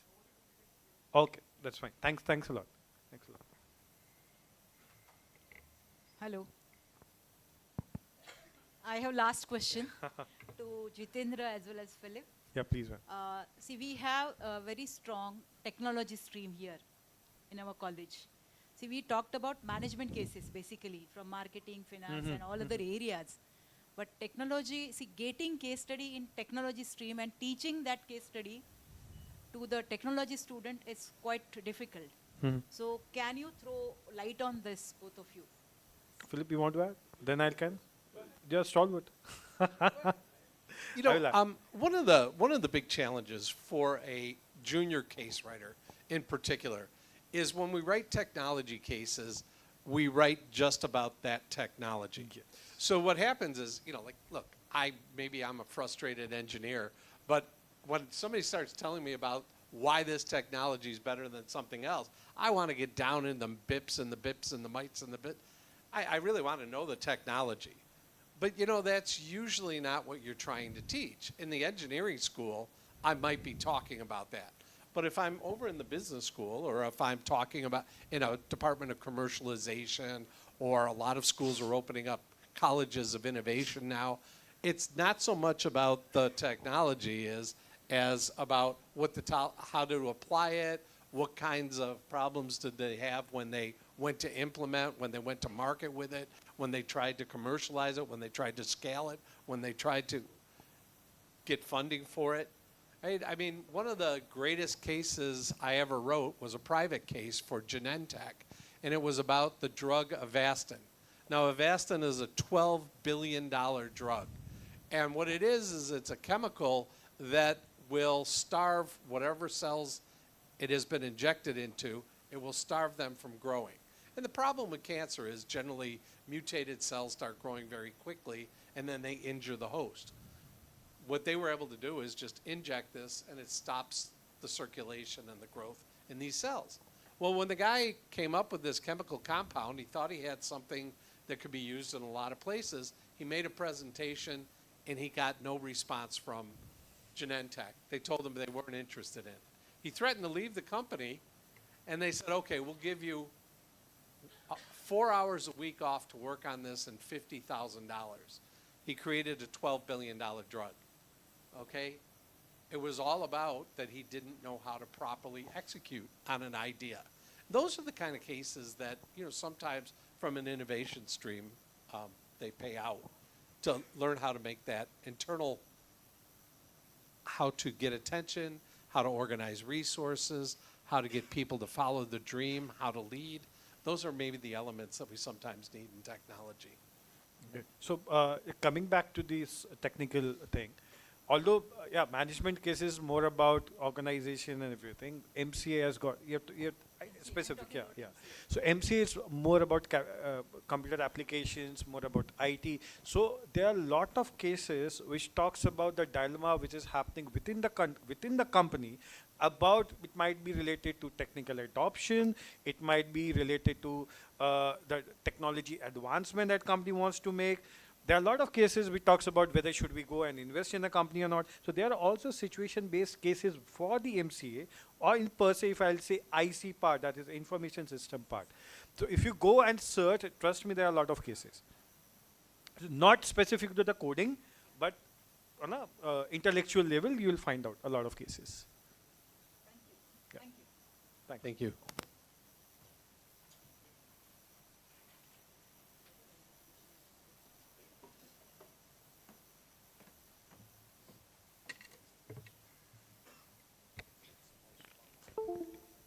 Thank you so much, sir, for your impactful address. Your emphasis on case study and real-world learning across disciplines has given us a valuable perspective on how theory can be truly connected in real life.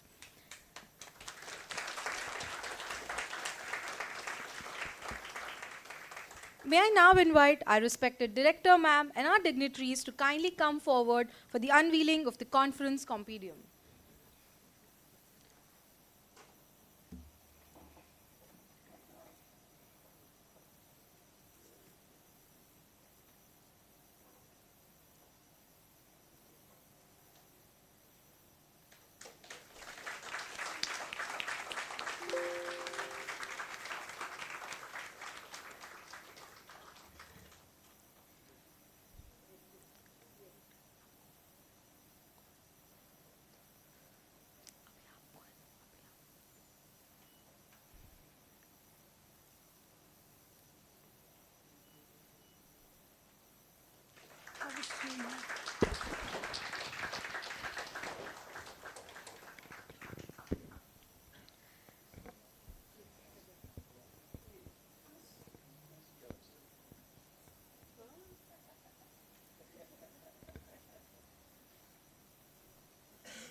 May I now call upon Dr. Deepthi Periwal, convener of this conference, to propose a formal word of thanks.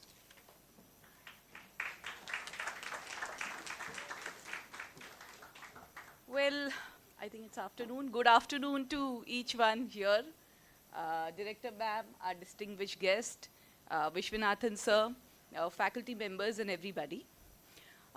It gives me immense pleasure to propose the formal vote of thanks for this event. Of course, the event continues because parallelly the track has already begun and researchers are presenting their presentation. Before I begin, I have a huge list, and of course the list will be continued by my convener during the valedictory. But yes, I have to thank a couple of important people here, definitely. Before that, talking about the conference, our conference theme, Nation Building Through Innovation, Technology and Sustainability, can't be more relevant than today. At the time during the global conflicts, and which has totally disrupted the fuel supplies and reminding us of our dependency on the imported energy. The real question, I think, is in front of us today and in front of India today. How can innovation and technology help us build a more sustainable and self-reliant India? In fact, other countries as well, right? So my urge to all the researchers, all the students to divert their scholarship and their research skills towards this important topic. Moving on to thanking people, which is extremely important. And I would like to start with our very own beloved director, Dr. Madhvi Dole, for her constant trust, guidance, and empowerment. One of the vital qualities that any leader should have is empathy. And whenever me and Neha madam were confused, were stressed out, the best thing she did is that she holded our hand And she said, all is well, and I'm there with you. And I think that is one of the biggest reasons why this conference is so successful. I would also like to thank Vishwanathan sir. He's not keeping well today, but still his presence is such a motivation for us. Thank you so much, sir, for joining us today. I extend my heartfelt gratitude to Dr. Z, that we popularly know him as, Dr. Philip Zerrillo. I think I met him 6-7 years back, and we had an amazing interaction. I learned a lot from him. After 7 years, when I called him and I said, sir, can we meet again? And he graciously accepted the invite with that one call. And I'm so thankful that he's actually flown all the way from Thailand and guided us all of us today, and given a best of the start one could have given for this particular conference.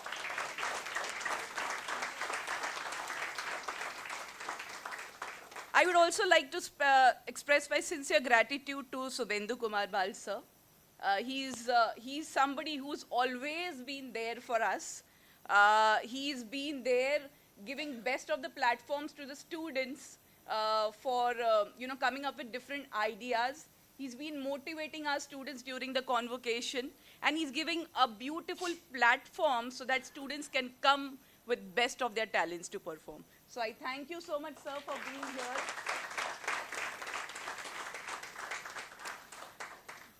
I would also like to thank my sincere thanks to Jitendra sir.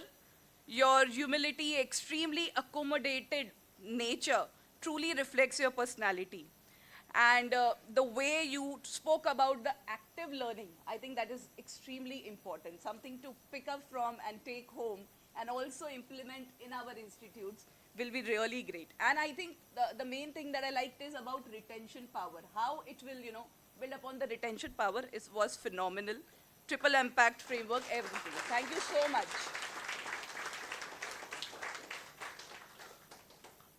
Lastly, but not the least, I think we have several teams that worked on. We're going to felicitate each and every member of each and every team that contributed, because without them, the conference was just not possible.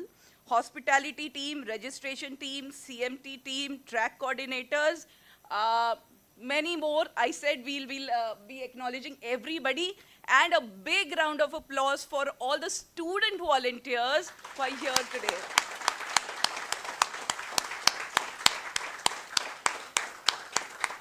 So thank you to everyone. I think now further instructions will be given by our student anchor. Thank you so much.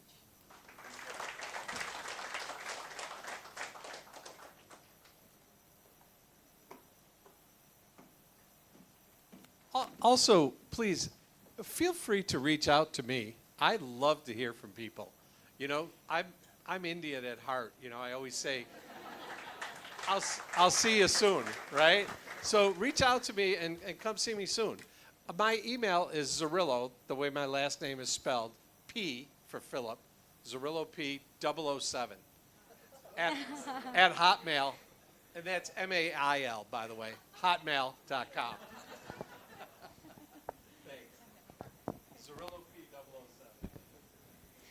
Today's discussions and insights have truly highlighted the importance of sustainability, innovation, and technology in shaping a stronger and a more responsible nation. It has been an inspiring experience to listen to such valuable perspectives and ideas from our dignitaries. With these thoughts, we conclude today's conference, and I request everyone to kindly rise for the national anthem.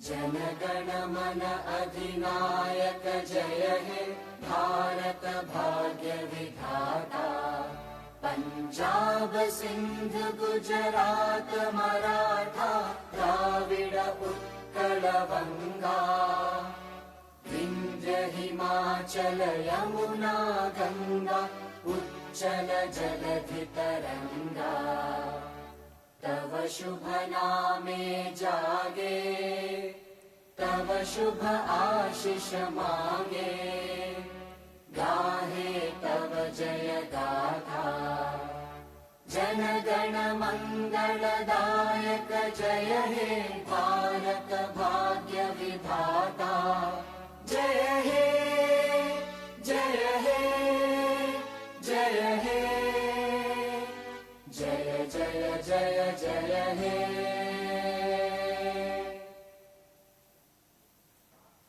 जनगण मन अधिनायक जय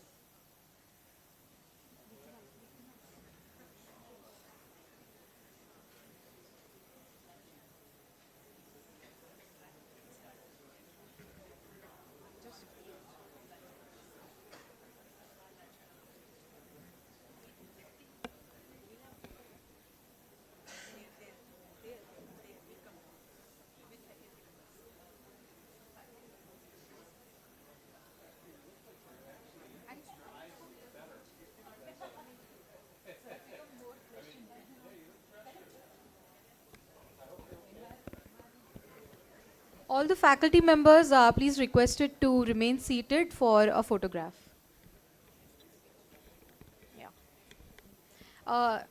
Rest of the people, students, are now requested to proceed for track paper presentations which have already been started at their respective venues, and lunch will be served in L1 and L2 respectively at 1 p.m.